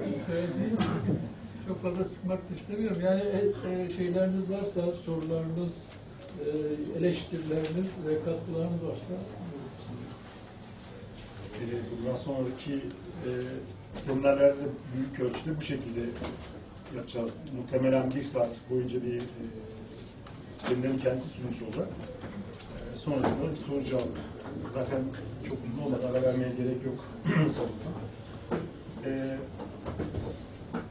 Şöyle yapalım isterseniz. Sen soruların dışında ek belki katkı sunacak olan kişiler de olacak. Eleştiriler de olacak şüphesiz. Bunların hepsini yapalım bir arada. Çünkü vaktimiz de var. Bundan önce birkaç şeye dikkat çekmek istedim. Ben önce yani özellikle yani Aryan göçüne ilişkin, Selahattin Hoca'nın beyliklerine ilişkin ben de kısaca bir şey söylemek istiyorum. Yani bu tür teorilere, görüşlere biraz şüpheli bakmak gerektiğini düşünüyorum, göç teorilerine. Çünkü İsmail Keşikçi'nin de belirttiği gibi bu tür teoriler çok naif teoriler değil. Özellikle Kürdoloji çalışmalarının eserleri bunlar. Yani belli bazı emperyal güçlerin kendi siyasal çıkarlar doğrultusunda geliştirdikleri şeyler. Özellikle St. Petersburg'da Sovyetlerden böyle bir ekolle bu sanat savunuldu. Türk camiasında, Türk akademik camiasında da bunlar çok kabul gördü. Çünkü Türkler de burada otokton değil. Biz otokton değiliz ama Kürtler de otokton değil gibi bir ortam yaratmak istedikleri için Aryanların işte bu bölgenin dışından geldiklerine ilişkin bir teori ortaya çıktı. Ama karşı teori de var. Yani Aryanların kökeninin yine Kuzey Mezopotamya olduğuna ilişkin de farklı düşünceler var. Onun için bu tür görüşlere, teorilere kısmen yani şüpheyle bakmak gerekiyor. Onun için Selahattin Hoca'nın dediği gibi oradan ziyade evet, o sürecin başlangıcından yani milattan önceki 2000 yılların başlangıcından günümüze kadar olan dinsel gelişime bakmak lazım. Diğer bir şey de dikkatimi çekmişti. Med ile Pers ayrımına ilişkin Herodot'un o eşek ve beygirdi. Ben yanlış hatırlamıyorsam Peloponnes savaşlarında da yine yazar kimdi onun? Med ile Pers ayrımını yapıyor. Medlerin yani daha doğrusu Perslerin şalvar, Medlerin ise hani bu bizim paçaya doğru genişleyen şal dediğimiz, bilmiyorum Türkçe ne deniyor, şal dediğimiz giysilerin olduğunu söylenmişti. Onlar da böyle buna benzer bir ayrım yapmışlardı. Kısaca ben de böyle birkaç görüşü belirteyim dedim. Evet, şu an soru alabiliriz. İstersen orada bir ekleme yapayım. Yani şimdi bu yani işte arayanların burada olduğu zaten Yavaşbakan'dan gelmedikleri konusunda o zaman şunu yapmamız lazım. Yani Hint Avrupa Dil Grubu diye bir grup tanımlıyoruz. Bu Avrupa'daki dil grubuyla bizim dil grubu arasında bir ilişki kurmamız lazım. Yani ya biz bir şekilde oradan geldik veya yani onlar buradan gittiler veya bu ilişki nasıl sağlandı? Bu dil ortaklığı, dil kelime ortaklığındaki şeyi bir netlik kazandırmamız lazım. Eğer bunu kazanırsak yani kimsenin bir şey dedi. Yok tabii ki yani bir kesin bir cevap olarak söylememiştim zaten. Bu mutlaka var. Çok farklı teoriler de var biliyorsunuz. Sonradan gelip de en azından bölge halklarından olup da bu dili sonradan öğrenenler de olduğu söyleniyor. Yani halklar kendileri korudukları dillerin değiştiğine ilişkin farklı teoriler de var. İsterseniz tekrar daha çok konumuz aile inançlar olduğuna göre ona dönelim. İlk arka köşeden bir arkadaşımız söyledi. Ben iki sorum olacak da birincisi genelde Dersim civarında olan insanlarla konuştuğumuzda kendilerini Kürt olarak adlandırmayan ama Alevi inancına mahsup olan kişiler biz Horasan'dan gelen Alevi Türkmen aşiretlerine falan bağlıyız. Böyle bir durum yani gerçekliği var mı? İkincisi de bu Ari inancı olarak değerlendirdiğiniz Zerdüştlük veya Müslüman Sünni Kürt toplulukları içerisinde bu ritüeller hala mevcut. Örneğin mesela Serhat bölgesinde evler hala kuzey güneşe bakar şeklinde yapılıyor ve güneşten önce uyanılıyor. Bunlar o inançların ritüelleri olarak varsa yapılıyor mu? Ya tabii mutlaka olabilir. Yani işte ben böyle bir araştırma olmadı tabii. Yani bu Müslüman Kürtlerdeki bazı inançların Müslümanlıktan öte yerden geldikleri Kürt gelenek ve göreneklerine veya Aryan inançlarına geldiğini yani reddetmekten mümkün değil. Mutlaka vardır ama yani bunların üzerine bir çalışma yok halen. Yani yapıldığını da ben bilmiyorum. Olabilir mutlaka. Yani bundan karşılayacak bir şey yok. İkincisi bu Dersim'in işte kendilerini Türk görmesi, Alevi görmesi. Yani şimdi Dersim'de bir şey var, kimlik problemi var. Yani bu 38'den sonra biz Dersim toplumu olarak bir kimlik problemi yaşıyoruz. Yani halen etnisite olarak, yapı olarak ne olduğumuzda karar vermiş değiliz. Bu biraz da biraz da değil tamamen ondan kaynaklanıyor.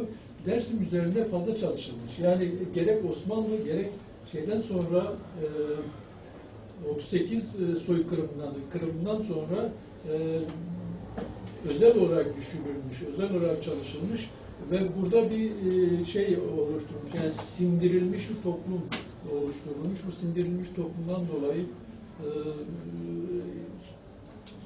yani toplum kendi özgür düşüncesini, kendi özgür yaşamı yaşamadığı için sağlıklı düşünemiyor kimlik konusunda. Ve demin söylediğim aynı şey, yani kendilerini korumak amacıyla, kendilerini devamlı sürdürmek amacıyla bu tür şeyler var, bu tür görüşler var. Yani kimisi biz Türk'üz diyor, işte şeyden gelmişiz, işte Horasan'dan falan.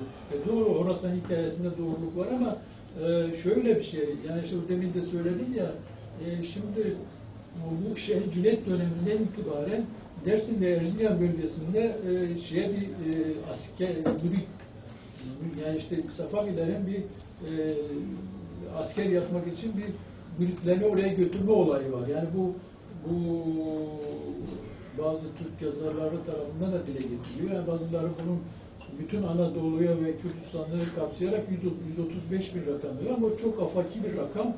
Ama öyle bir göç söz konusu. Yani Şah İsmail döneminde de böyle bir göçün yani böyle bir götürmen söz konusu olduğu söyleniyor. Daha önceki dönemde de Cumhuriyet döneminde de böyle bir kitlenin götürüldüğünü, daha sonraki dönemde Safavilerin egemenlik ve bazı Kızılbaş, yani neden kaynak Kızılbaş topluluklar arasındaki ihtilaftan dolayı bir kısım oraya göçmüş, bir kısım Dersimli Kürt aşiretin geri döndüğünü görüyoruz. Yani bu da yani bizim Dersim'den gelişimiz dediği bu olaydır. Yani daha öncesini tabii bilmediği için yani gidişi çok fazla bilmediği için gelişini söylüyor. Gelişi de o gelişti. Yani gidişle geliş bu yoksa başka bir şey söylemek zor yani. Ben şey soracaktım. O elma atma olayı var ya, o kısmı anlamadım. Yani. Çünkü çok yakın zamanda da hani daha gördüğümüz yerler var. Evet. Tamam, doğru. Yani tabii yani ben sadece dersimi şey yaptım. Yani işte bu işte mutlaka Musa'yla beraber yani ben de onu yaptım. Onu elde bulundum. Musa'yla beraber dama çıkılır. Bir veya iki elma şey yapılır. Önce bir şey gösterir. Yani Musa'yı ön tarafında gösterir ama atmaz elmayı. Arkasından şeye verir. Damada verir. Damat şeye verir. Elmayı atar. Yok, onu biliyorum yani. Bağlantıyı anlamadım. Yani sayılık olayına bağlantı. Yani bunu Musa'yı yapıyor. Yani işte Bray Ahretiye dediğim olay var ya. Yani bunu yapan Musa'yı. Bununla beraber olay. Yani bu şey bu. Yani o törende de Musa'yı yer alıyor. Musa bir gerçekten.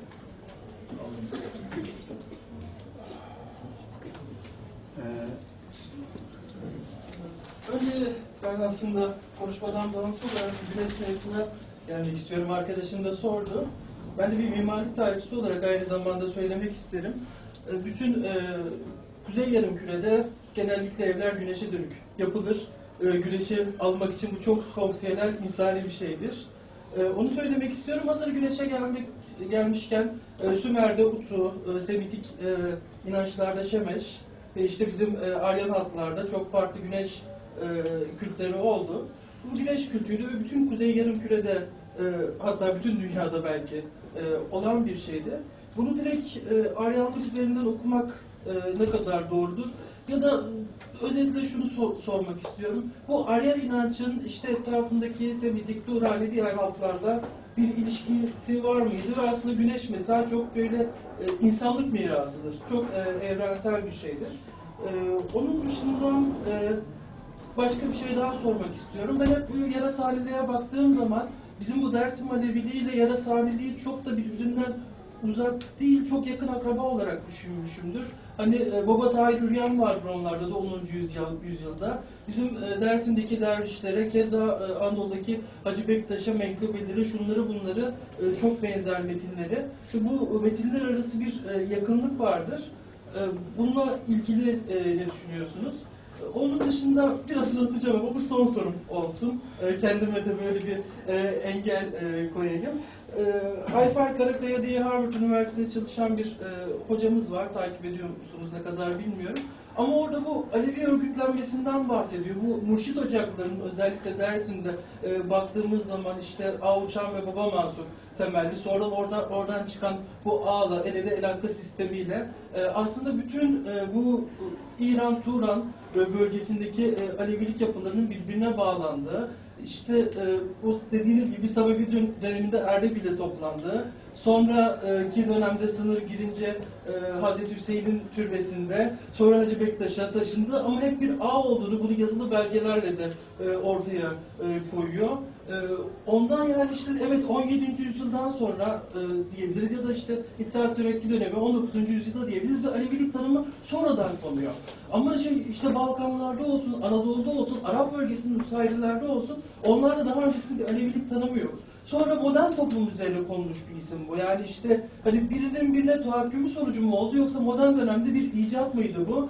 Ve yani yeni temelde birbirine bağ kuruyoruz. Eskisinde hiç mi yok muydu? En azından Sababi örgütlenmesinden. Teşekkürler. Soru neydi pardon? Biz merak ediyoruz, kimlik arıyoruz kendimize. Hocamızın da dediği gibi. Şöyle. Kusura bakmayın biraz uzadı. Yani işte o kitabı okumadınız herhalde ve güneşin bütün dünyada kutsallık atfedildiğini ben burada kesinlikle yani hangi uygarlıkta kutsal olduğunu hemen hemen bütün uygarlıkta güneş kutsaldır. Evet. Yani bunu böyle kabul etmek lazım. Benim burada vurguladığım şey Yani güneşin kutsallığını ve güneşin dua edilmesini günümüze getiren biziz. Yani bizim belki Aryanlar. Onun dışında kimse de göremiyoruz. Yani şimdi herhangi bir inançta veya başka bir şeyde de yani bizim bir bölgemizde güneşe dua edildiğinde, kalkıp dua edildiğini bilmiyoruz. Yani siz biliyorsanız söyleyin. Yani benim burada vurguladığım günümüze getiren, yani işte Aryanları veya işte bizim şeydir. Yani ben gördüm yani. Başka ne var? Bir de şu Aleviliğin ortaya çıkışı. Şimdi ben Alevliğin, yani doğru ben de sizinle aynı fikirdeyim. Alevilik modern dönemin bir şeydir, inancıdır. Ama yani işte Alevilik o kadar birbirine karıştırıldı ki yani işte onun için içinden çıkamıyoruz. Eğer biz bir işin içinde, bir bütünün içinden çıkamıyorsak onu parçalara ayırmak lazım. Yani bu Aleviliğin oluşumu bana göre işte Haviler Şia'dan sonradır. Yani bizim bu modern anlamda işte bu Alevilik oluşumu. Yani tabii mutlaka yani şimdi ben Aleviliği şuraya ayırıyorum.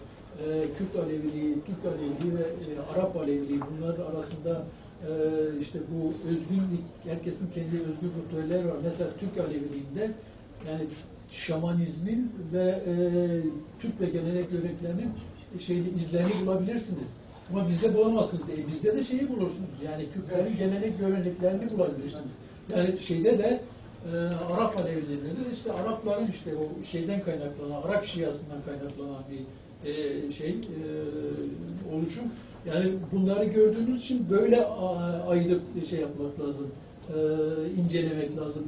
Böyle incelediğinizde ikisi arasındaki farkları ve aynılıkları da görebilirsiniz. Bu aynılıklar şeyden sonra oluşuyor işte. Yani bu Safavi döneminde Şia'nın ideolojisinden sonra oluşuyor. Yani Şia o dönemde siz de yani işte bilenler var, bilen arkadaşlarınız. Yani işte çok iyi propaganda yapan bir yapı. Yani Hocam, bütün benim sıkıntım, ölüyorum pardon, o Şia öncesi dönemde bir ağları var mıydı bunların? Yani Hacı Bektaş'a bakıyorsunuz, Baba Üryan'a bakıyorsunuz, çok benziyor. Sonraki dönemde işte bir vefailik etkisinden bahsediyor. Bir kalenderi dervişler var. Sonra işte bir sarı saldık olayı var. Dersim'de de var, Balkanlarda da var. Böyle bir tarihi veri var mı bununla ilgili? yani işte demek istediğim o. Yani bu Alevilik yani bütünüyle bu Aleviliğin ondan da bazı şeyler aldığı doğrudur. Yani bu yani tamamıyla yani sadece Şialara bağlamak. Yani Şiaların da o tasavvufi yapılarla ilişkileri var. Yani şimdi onu da biraz irdelemek lazım. Yani Safavilerle işte şeyler arasında Haşhaşiler dedikleri bu İsmailler arasında ilişkiler var. Yani bazen olumlu ilişkiler, bazen çatışmaya dönen ilişkiler var. Yani işte o dediğiniz Vefai ile işte Baba Tülen Hülya'nın işte Anadolu'ya kadar gelen Vefai tarikatı var. Yani tabii yani bunların da etkileri var. Bunlar, yani şimdi konu kısa olduğu için bunlara değinmek çok mutlaka hep birbirini etkiliyor, bir şey yapıyor. Yani salt şunu söyleyemeyiz. Yani Alevilik sadece şundan kaynaklandı, Şia'dan kaynaklandı. Yani benim söylemek istediğim, eğer biz Aleviliği Alevi merkezi olarak alırsak bu Şia doktrindir. Yani bu oradan kaynaklı. Ama onun dışında tabii Alevilikte bir sürü şey var. Yani bunun işte kimisi felsefi yanında söylüyor, yaşamsal, sosyal yanında söylüyor. Yani bunları ilgilendiğinde tabii bunları başka yerde aramak lazım. Sadece oradan aramak değil. Başka bir şey var mı?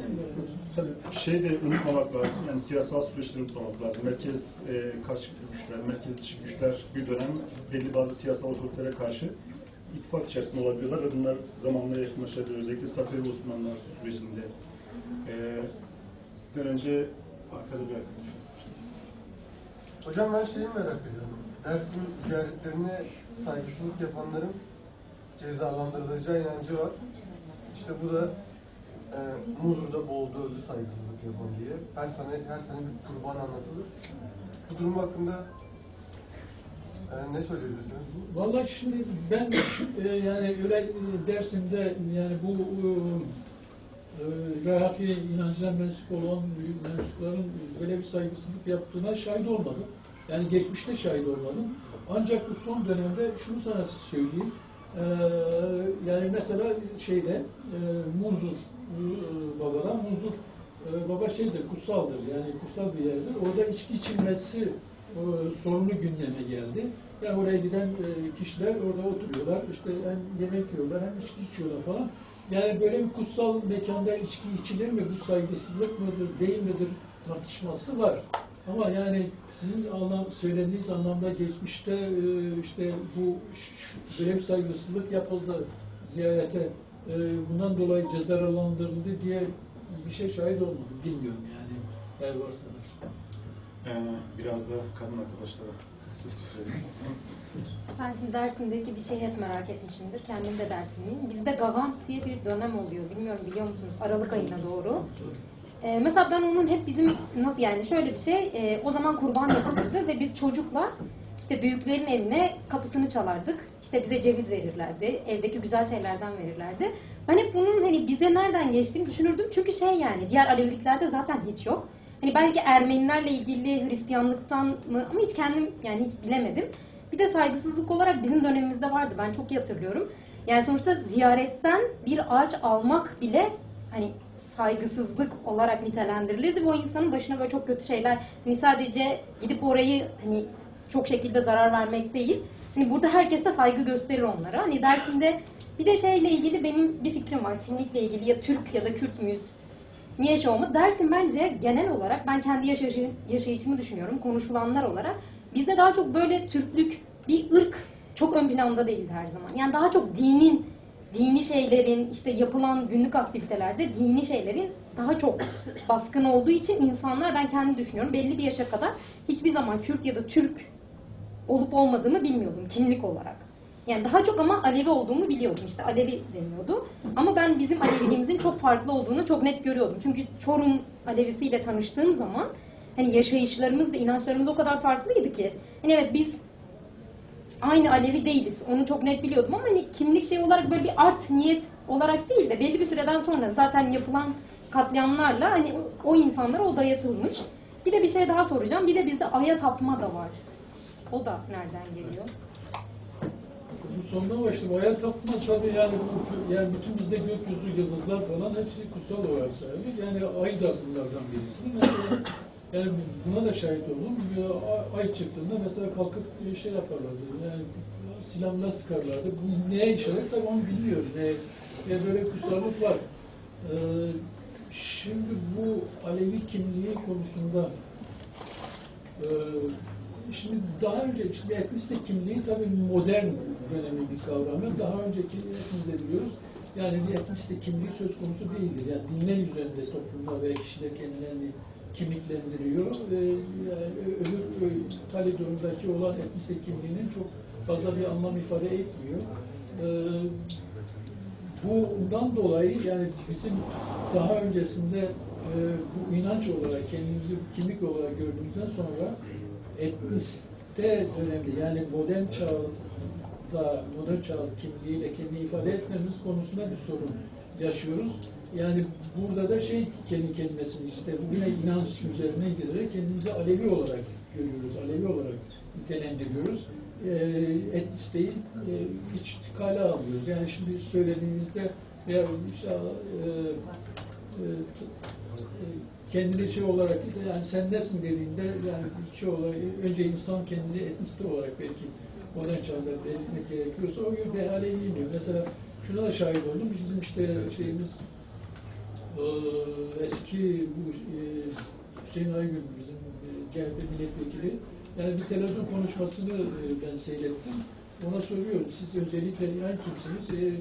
Ben diyor Aleviyim diyor veya bizim toplum işte böyle görüyor, ben de böyle görüyorum. Belki siyasi olarak yani bu insan öyle kendisini tarif edebilir ama böyle yani bu halen biz böyle bu inanç kimliği üzerinde kendimizi şey yapıyoruz, tarif ediyoruz, böyle biliyoruz. Etnisite kimliğine hani şey değiliz, yani bilincine varmış değiliz.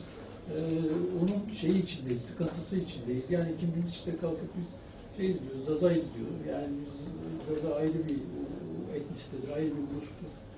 Ben öyleyim diyor. Kimisi diyor ben Kırmancım diyor. Yeni bir kimlik çıkar. Kırmancı kimliği.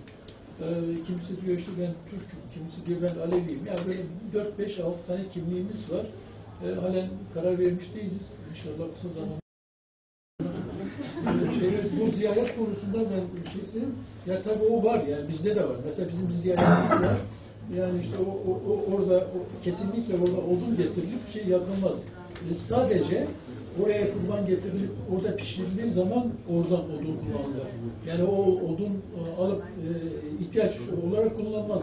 Şimdi bu inanç sadece bizde değil, böyle bir bölgenin yani lokal bölgenin kutsallığı Araplarda da var, Arap şeyinde de var. Mesela öyle şeyler yani doğrudur yani büyük ihtimalle. O bölgeye mesela hayvan girdiği zaman kişi gidip o bölgeden hayvanını getiremiyormuş. Şöyle yorumlanıyormuş, orası tanrısal bir bölgedir, o Tanrı'nın yeridir. O hayvan oraya gittiği için o da Tanrı'nındır, oraya dokunulmuyor. Bu var ama bu şeyden sonra uzatıyorum belki, yani biz bu 70'ten sonra bu inancı biz tarumar ettik. Yani genç olarak, devrimci kimlik olarak, işte öğrenci kimliği olarak. Yani artık bir süre ne o şey değil, pirlerimiz, ne rahbeler bu inanç yerle bir edildi. Yani işte çünkü şey de değil, yani kişi olarak okumuştum falan, işte teorik bir bilgim var falan ve kalkıp bir işte zavallı şey içinde kullanıyorum, tırnak içinde kullanıyorum. Pirin sana cevap vermesi, bu modern çağda senin sorununa cevap vermesi mümkün değil. Adam şey yapıyor, yani bocalıyor, şey yapıyor, cevap veremiyor. Onun için gelmez oldular. Yani şimdi uzun bir süre pirler köylere uğramaz oldu, gelmedi. Yani böyle bir şey yaşandı. Ama hem de hikmetse günümüzde biz kalkıp şeye sahip çıkmaya başladık. Aleviliğe sahip çıkmaya başladık. Bir sürü Alevi derneğimiz var. Mesela Avrupa'daki hemen hemen bütün Alevi derneklerinde o 78-75 kuşağının o devrimci gençliğinin liderlik yaptılar. Onların götürdüğünü görüyoruz. Yani burada çok ilginç bir durum var. Yani o dönemde kalkıp yerin dibine çöpe attık, şimdi kalkıp yüceltiyoruz. Dini işte yani biz böyleyiz, bir aile kimliğimiz var, böyle de bir şeyimiz var. Gaan'la ilgili Ben Gaan'la ilgili şey yani o dediğiniz doğrudur. Yani biz Ermenilerde aldık. Ermenilerin o ne olayıdır. Yani orada Dersim'de yaşadığımız dönemde onlar yapıyorlardı. Biz de onlardan aldık ve böyle aynı şekilde kutluyoruz. Bir de Ermenilerden aldığımız bu Vartivar diye bir olay var mesela. Yani şimdi yani bu tür alışverişler var tabii mutlaka olmuştur. Yani şimdi ben onu şeyde de anlatmıştım kitapta da bu Gavan olayını ve oradaki ritüeli bizdeki nasıl yapılıyor, bu neye tekabül ediyor, işte o yaşlı adamın sakallı yaşlı adamın yanında gelinin orada tamamen tiyatral bir oyun var. Bu tiyatral oyun tamamen şeye dayandığını düşüncesiyim. Yani Yunan'a dayandığını. Yunan'da birkaç o dönemin Avrupa'da yapılan bir oyunla çok benzer bir ritüel. Orada da kadın bayılıyor, işte adam sakallı adam bayılıyor, ölüyor veya işte kadın çırpınıyor falan, canlanmasını sağlıyor falan. Çok benzer. Aynı şekilde işte doğru yani biz de böyle gruplar halinde toplanıyoruz, işte evlerden yiyecek falan, yağ var, şunu topluyoruz, bundan sonra getirdik. Bu bence şeyden yani bu Hristiyanlıktan. Ellerinde Serhat bölgesinde Kosegeli diyoruz. Bukabara Nehri, Bukabara Nehri. Direkt ben evlerde Kosegeli diyoruz. Bizde direkt Gağan deniyor. Yani doğru Gağan'da da şey yapıyor. Yani İnsanlar hayvan motifine gidip evler dolaşıp bir şeyler topluyor. Un, ekmek, ceviz, bir şeyler kokutmak kalıyor. Gaan için bir şey diyebilir miyim? Ben Zerdüşt'ün kitabını okumuştum. Farsi dilinde bir Fars arkadaşımla birlikte. Aynı şey Zerdüştlerde de var ve direkt Gaan olarak ifade ediliyor. Sadece Ermeniler olarak bir şey olmasın. Hatta sayısı bir tane de değil, yanlış hatırlamıyorsam 4 öyle bir çeviri yapmıştı arkadaşım. 4 ana Gaan gibi yani hani Mayıs'ı, hani baharı karşılaması, kışın karşılaması, mevsim karşılamaları şeklinde ana Gaanlar olarak geçiyor ve Zerdüşt kitabında da mevcut. Tamam yani şunu ben de biliyorum. Yani şimdi bu Zerdüştlere Gahan Bar dedikleri bir dönemsel bir şey var. Mevsimsel olarak şey yapıyorlar. Törenler falan mevsimseldir yani 4 ayda. Dediğiniz doğru ama yani sizin o dediğiniz bu Gaan'a tekabül ediyor bilgisine rastlamadım. O bilgiyi bana verirseniz yani hangi kitap? Yani Farsçaydı. Kitap ve arkadaşım Fars, yani, evet Fars'tı. Yani, o oradan bana çeviri yaparak. Evet. Ben hatta Gaan ismini Latince yazıldığı için bir anda dikkat ettim. Ben de dersini. Biz de Gaan kutluyoruz şeklinde yani bunu ifadesinde bulununca bana o bölümlerin tercümesini. Evet yani o bana öyle çünkü yani bu Gavan'la Gaan Bar birbirine tekabül eder mi etmez mi konusunda bilmiyorum. Yani olabilir yani. Arkadan bir Şimdi bu ben Dersimli değilim ama Dersim kimliğiyle ilgili bir şey söylemek istiyorum. 2 yıl önce festivale katıldım. Hollanda ki orada hepsi Zaza Alevi. Onlar dediler ki uzmanlar, Hıdır Eren falan vardı, Şerefekin Halis vardı. Dediler biz Türk değiliz demeyin, Türküz demeyin. Yani bir de Seyit Rıza'nın katliam veya İsyan esnasında İngiliz Bakan'a yazdığı bir mektup var. Diyor ki Sayın Bakan, diyor ki Ağrı'daki, Koçgiri'deki gibi biz Kürtlerin üzerine diyor TC devleti şöyle şöyle yapıyor. Ben sadece kendi adıma değil diyor 3 milyon Kürt'ün adına konuşuyor. Seyit Rıza'nın felsefesi kendini Kürt kabul ediyor. Biz de o felsefeyi takip ediyoruz. Ama mesela Kürtlerden, Hırmancılardan, AKP'li, kendini önce Müslüman gören neyse, mesela Dersim'in dili Zaza'ysa baştır. Kırmançsa baştır, Hurmançsa baştır. Ama bir dili var. Alevi Dersim der, Aleviciliği önde tutan da aynı CHP'li oluyor, iktidarı seçiyor, Kürdü de eziyor, Alevi'yi de eziyor. Yani Alevicilik yapan, Aleviciliği ön planda tutan bir Dersim'in ben kimliğinden haberi olmadığını düşünüyorum. Kişisel kanaatim. Bundan dolayı da ben ne Kamer Genç'i ne de Hüseyin Aygün'ü sevmiyorum. Şimdi yani Kürtler İslamiyet'i kabul ettikten sonra mı Alevi Kürtlerle Sünni Kürtlerin masası açılmış? Yani bu ilk İslamiyet'i kabul ettikten sonra mı yoksa 1514'lerde işte bu Safed Savaşı'ndan sonra mı yoksa Cumhuriyet döneminde mi? Yani mesela Seyit Rıza Kürt dediğine göre demek ki o zaman da var. Ne zaman daha böyle aşılmış, her iki taraf birbirine güvenmemiş. Çok şükür ki Kürt Özgürlük Hareketi şimdi yan yana getirdik. Ne zaman o şey olmuş, güvensizlik başlamış doğrusu yani.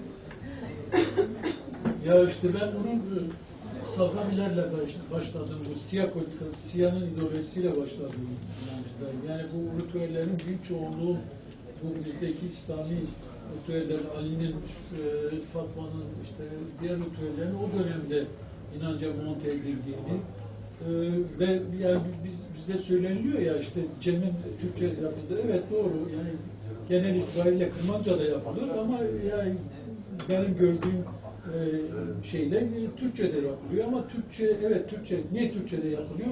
Yani bunun belki şundan dolayı olabilir. Yani işte Şah İsmail şeydir yani Türkçe kullanıyordu falan.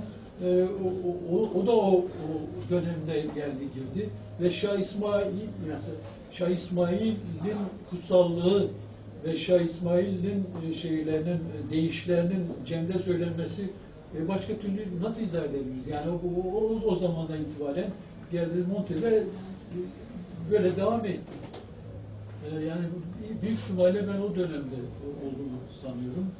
Ama yani şimdi işte bizim yani işte şeyde kalan yani kendimizin özgün inançları da devam ettiğini görüyoruz. Yani günümüze kadar. Yani günümüzde gençlik kalmadı artık da günümüzde devam ettiler ama bunun yanında üst egemenin inançlarının da kabul edildiğini, onların da esas olarak onların yer aldığını görüyoruz ve daha sonra Osmanlı'nın devreye girerek bunu şey yaptı, Alevleştir değil, Bektaşi'nin şeyiyle bu sürecin devam ettirildiğini düşünüyoruz. Yani tabii burada şeyi unutmamak lazım. Yani sadece salt, demin de söyledim. Yani salt bu etkiler de değil. Tabii bunun dışındaki etkiler de var. Yani bir derviş olayı var. Yani işte Osmanlı döneminde de var. Safavilerde de bu dervişlik olayı. Bu apayrı bir şey çalışma konusu. Bunların ne kadar etkili oldukları konusunda yani ben bilemiyorum çünkü şey konusu bu dervişlik ve tasavvuf konusu biraz şeydir. Yani bunların büyük çoğunluğu İslamiyet'i reddetmiyor ama İslamiyet'i yani yorumluyor. Yani şöyle olmasın, ne olmasın. Ama esasında ben hiçbirisinde bir İslam reddi görmedim. Yani ne Halaç-ı Mansur'da bu var, ne işte şeyde var, Baba Yürüyan'da var, ne ve fayda var. Ne de şey de var. Yani işte neydi? Haşır bu Savada hepsinde şey var. Böyle bir İslamiyet'i kabul ama İslamiyet budur. Yani benim İslamiyet'im, senin İslamiyet'in böyle. Yani şimdi Alevilikte de öyle bir şey oluştu. Benim Aleviyim, senin Aleviyim. Yani işte herkes kendine göre bir şey çiziyor. Yani yorum. Artık söz alma ekonomisi yapacağız. O zamana geldik. Önce Selahattin Bey'e çok teşekkür ederiz. İlgilendirdiği için. Dikkatimi çekti. Ermeniler ve Zerdüştler yani. Ermeniler şimdi Orta Doğu'ya baktığımız zaman Mezopotamya'da eğer millet olarak kabul ettiğimiz zaman Hristiyan'ın, İsa'nın doğumundan beri Hristiyanların Mezopotamya'da doğduğunu düşündüğümüz zaman Zerdüşt inancı Arya halklarının milattan önceden bahsediyoruz. O topraklarda yaşadığına göre bir inanç var. Gerek Alevi inancılar, gerek Sünni inancılar ve gerek Zerdüştlerin yaşadığı bölgelere baktığımız zaman İslamiyet'in bir sürü geleneklerden Zerdüşt'e aldığını bilinir. Mesela Serhat bölgesinde olan arkadaşlar iyi bilir. Zerdüşt inancı en önemli şeylerine bir tanesi, öğelerine bir tanesi ölü öldüğü zaman ayakkabısı dışarıda bırakılır. Bu önemlidir. Zerdüşt'te var, Serhat'ta da öyle. Ve de 3. gün diyor Shiva Medi. Yani ölünün akşam yemeği diye kapının önüne koyar ve onu koyarken birini görmemesi için, yani birini görmemesi gibi bir gelenek var. Ben bir türlü bağlantı kuramadım. Ermeniler ve Zerdüştler. Şimdi Ermeniler yani Zerdüşt'tenken Hristiyanlığa geçtiler. Şimdi bununla ilgili. Yani şimdi Ermeniler milattan sonra 288 yılına kadar Zerdüşt tuttular. Milattan önce. Milattan sonra. Bak şunu 288 yılına kadar Zerdüştler. Bundan sonra bu tarihten itibaren Hristiyanlık devletin yani kendilerinin resmi dini oldu. Bundan sonra Hristiyanlık. Yani tarih budur. Bundan sonra o dönemden önce Zerdüşt, bundan önceki sonraki dönemde yani şimdi Ermeniler işte ne zaman geldikleri o konuya girmek gerekir ya işte 1200'de işte milattan yani o dönemde geldikten itibaren işte çok yani Tanrı inançlara sahiptiler. Anahita'ya onlar da sahip çıkıyor. Yani bizim tanrıçamızda konumuzda. Emenler. Yani şimdi ona kimse karşı çıkmaz. Yani mutlaka oradaki bütün toplumların tanrıçasıydı. Yani bu inançlara hepsinde bütün topluluklar bu inançlara inanıyorlar. Ama yani bu tarihten sonra yani ondan sonraki tarih Ermeniler Hristiyan oldu. Yani resmi olarak Hristiyan.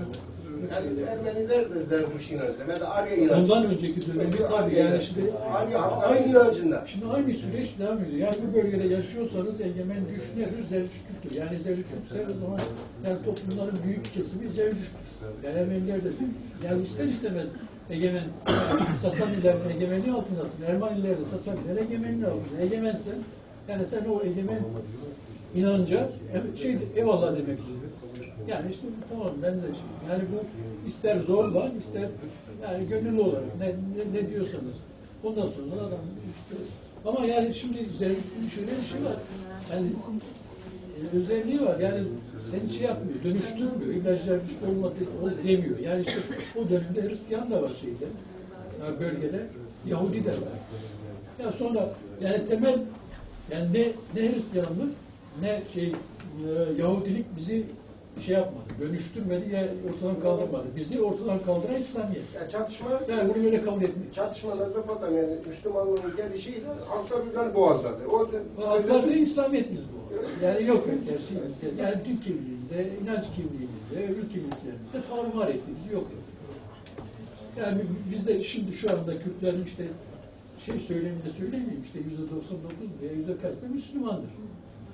Yani bu realite bu. Bunu kabul etmek lazım ama bunun yanında yani işte bu saydığım inançlar da bunlara saygı göstermek ve korumak durumundayız.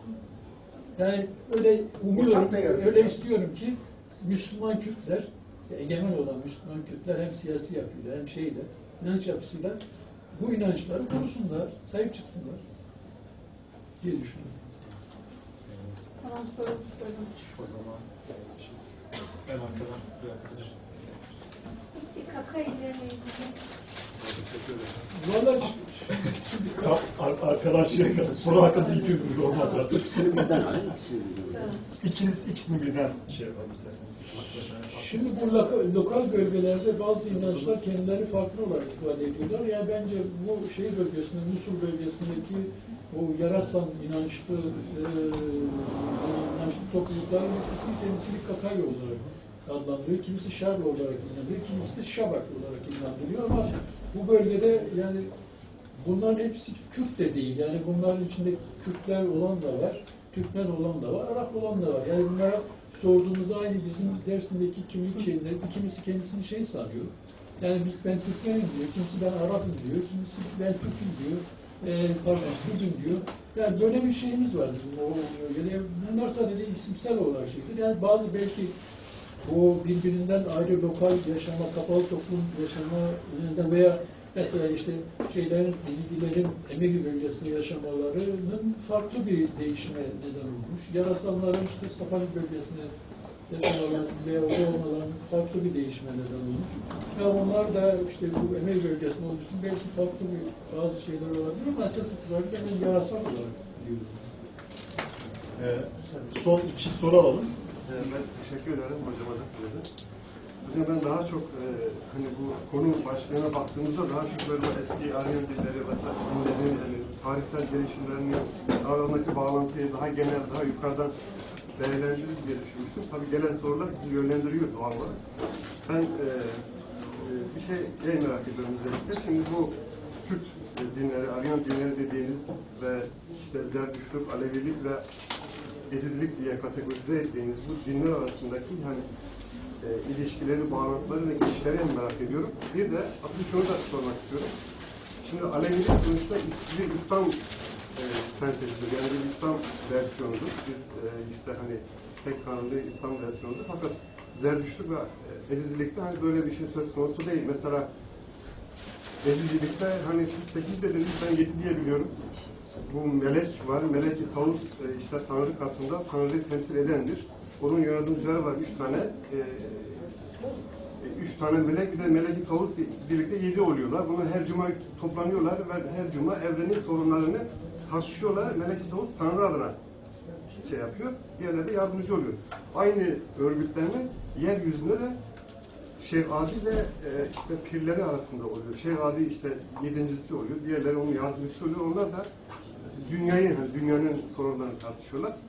Şimdi Zerdüştlük'te mesela bir filozofik bir özellik var, kutsallık var, peygamberlik var ama hani Alevilikte de mesela bu işte dedeler, şehirler, pirler, hani onlarda da kısmen bir kutsallık var ama şimdi onların temsil ettiği dini yapı ile Zerdüştlük ve Aleviliğin temsil ettiği dini yapı aynı değil. Sonuçta onlar Müslüman ve Hazreti Muhammed'e kadar gidiyorlar. Fakat Ezidilikte ve Zerdüştlükte böyle bir şey yoktur.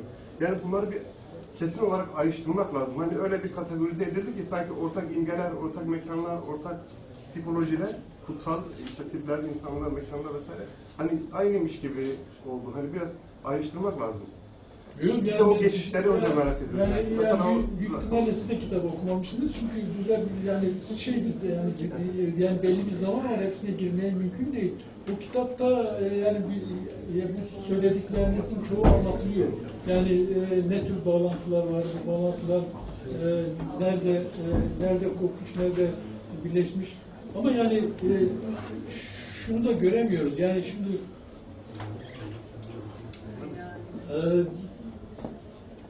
yani şeye götürürken biz yani şu anda ben Rahefe'yi Mitra'ya götürürken yani nesnel bir bağ görmek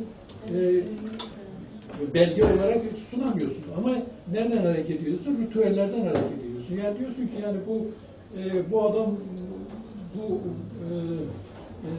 çağda, bu yaşamda kalkıp güneşe niye dua ediyor? Yani bu nereye kadar? Yani bu tarihsel süreçte geriye doğru gidiyorsun, seni Mitra'ya götürüyor. Yani bu işte Bra'ya, Afreti'ye, işte öbür şeyler, anlattığım ritüelleri de yani bugünden yola çıkarak tarihi ya doğru, geriye doğru gittiğiniz zaman oraya kadar varabiliyorsunuz. Sonra bu. O zaman kitabı okuyan öyle koyacağım. Yani, pardon. Yani şimdi yani öyle bir şey ki bu yani demin söyledim yani İslamiyet mi yapılıyor? Yani çok elimizde şey de yok. Yani somut olarak bunu ya net şöyledir diyebileceğimiz bir veri de yok. Yani mutlak şöyledir onu da diyemiyoruz. Yani bu ancak yani bunlardan yol açarak bazı yorumlar yapabiliyorsunuz. Ama bu mutlak değil yani. Benim söylediğim şey yani illa böyle olması gerekiyor. Böyledir demek değil. Onun için böyle de olmayabilir. Yani başka farklı yorumlar da olabilir. Çünkü elimizdeki olan bu. Bunun dışında elimizde çok fazla şey yok yani. Olmadığı için ancak bu kadar söyleyebiliriz. Yani ama şunu söyleyeyim size. Mesela mesela yani Ezda'nın işte çok eskiden bir tanrı olduğu falan yani buradan bir bağ kurar mısınız, kurmaz mısınız bilmiyorum yani. Ben kurdum belki de vardır diye düşünüyorum. O kitapta var zaten. Arkadaşlar hepinize teşekkürler, artık soru faslını bitirelim. Ekonomisini yapacağız dedik ama son soruyu alan arkadaş bayağı bir kullanmış oldu. İyi bir yorum da yapmış oldu. Öyle söyledim. Giderek de evet rehavet çökmeye başladı. Çok arkadaş çıkıyor. En iyisi sonlandıralım. Ama sonlandırmadan önce belki ilk başta belirttiğimiz bazı şeyler vardı. Sonradan gelen arkadaşlar kaçırmış olabilir. Biz daha önce 3 yıldır vakıfın işte teras çalışmalarında sürekli seminerler düzenliyorduk. Kürt sanatına ilişkin, Kürt sanatına ilişkin, Türk kültürüne ilişkin. Ama bu sefer bunu biraz daha programlı hale getirdik. En azından bu şekilde sertifikalı bir program haline getirdik. Katılımcılardan katılım bekliyoruz. Yani sertifika almak isteyen arkadaşlardan %70'lik katılım bekliyoruz. Bugün zaten ders demeyelim de artık seminerler programı broşür halinde yayınlandı. Giderken alabilirsiniz. Derse başlamadan önce evet 20 küsur kişilik bir listemiz vardı ama bunu daha da arttırabiliriz. Katılmak isteyen arkadaşlar yazdırabilir. Bunun dışında yani katılmak istemeyip de vakfın çalışmalarından haberdar olmak isteyen arkadaşlar da yine orada iletişim bilgileri yazabilirler, maillerini yazabilirler. Yapılan tüm çalışmalar onlara mail olarak gider, gönderilir. Bunun dışında evet bu arkadaşlar çıkışta yine şeyler var, broşürlerimiz var. Geçen sene ya da önceki sene düzenlemiş olduğumuz konferansların, sempozyumların yazılı hale getirilmiş kitapçıkları var. Yine aynı şekilde Selahattin Hoca'nın bugün basılan kitap, kendisi daha az önce burada gördü. Daha önce görmüştük. Evet, biz de ondan daha önce görmüştük. Doktor Şivan adlı son kitabı ve yine Alyan İnançlara ilişkin kitabıyla şey de var değil mi? Ali ve Dersim'e ilişkin kitap da orada. Evet, Koşkil ve Dersim kitabı da orada. 3 kitabı da orada. İsteyen arkadaşlar satın alabilir. Bu konferans kitapçıkları ücretsiz. Vakfımızın size hepinize teşekkürler arkadaşlar. Bir sonraki seminerde buluşmak dileğiyle. İyi akşamlar. Bu arada tabii hepiniz adına ben tekrar Selahattin Hoca'ya teşekkürler.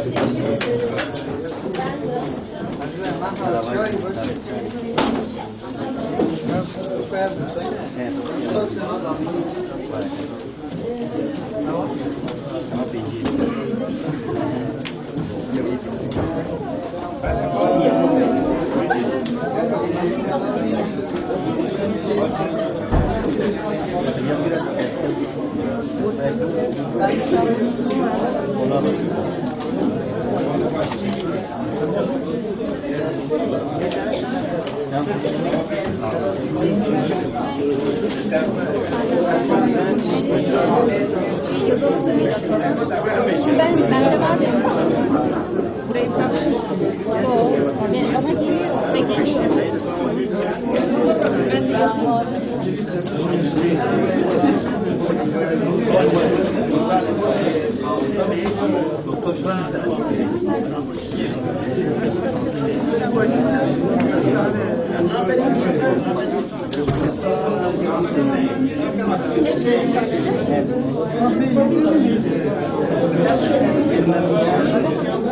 Pardon. Şöyle tutarsan.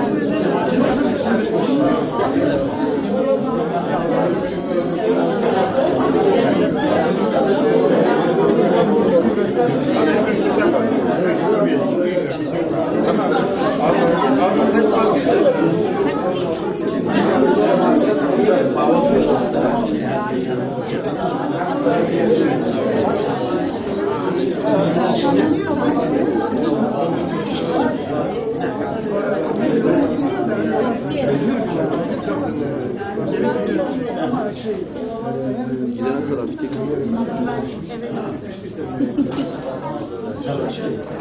Pardon. ne kadar?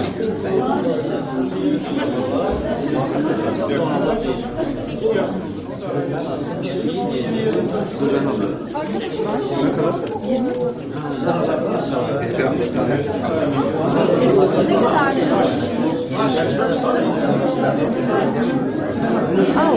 Koyalım.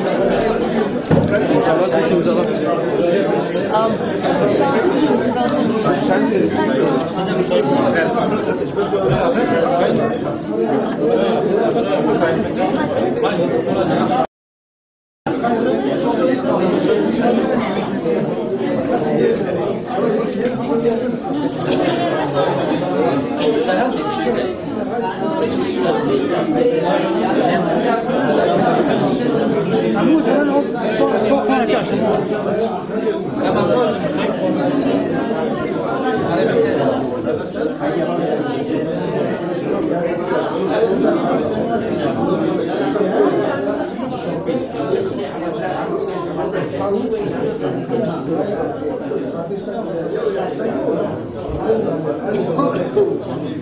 Ondan da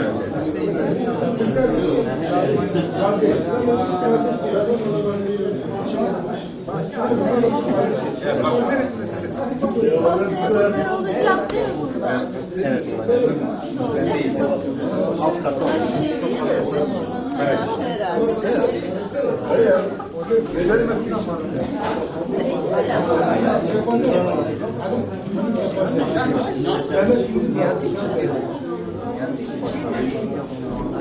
ben söylediğimden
programı burada önemli.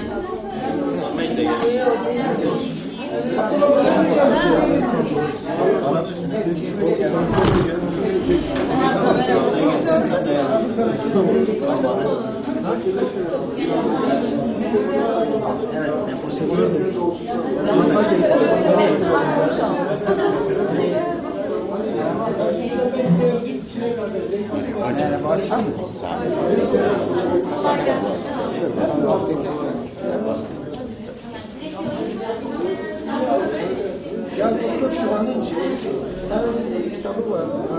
Değiştirmiş işte. Evet. Doktor Şivan'ın siyasi hareketi. Herkes de ona bağlayacak.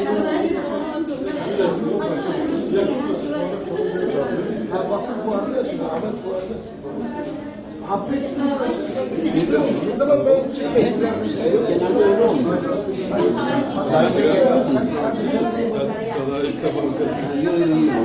Sinema şeylerinde daha fazla. Onu biraz şey oldu. Çok güzel oldu yani. Onu söyleyeyim. Var var. Yok yani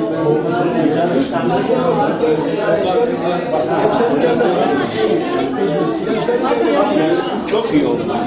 Üniversite çağrısı. Müzik de seviyor. Muhammed Ben Muhammed. Babali kim?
Fuarda şey yapmıştım yani.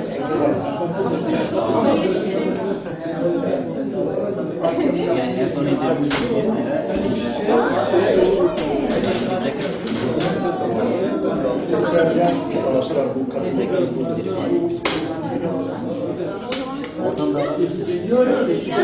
Hocası buraya gelirse her cumartesi de gelecek. Zaten diğer haftaya da şey olacak. En kötü olur mu?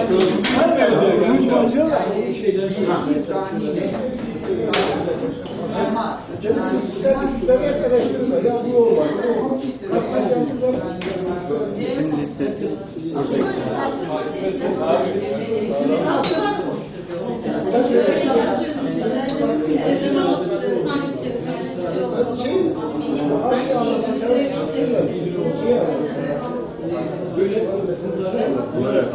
Şeyde var ya, programda var. Sen tek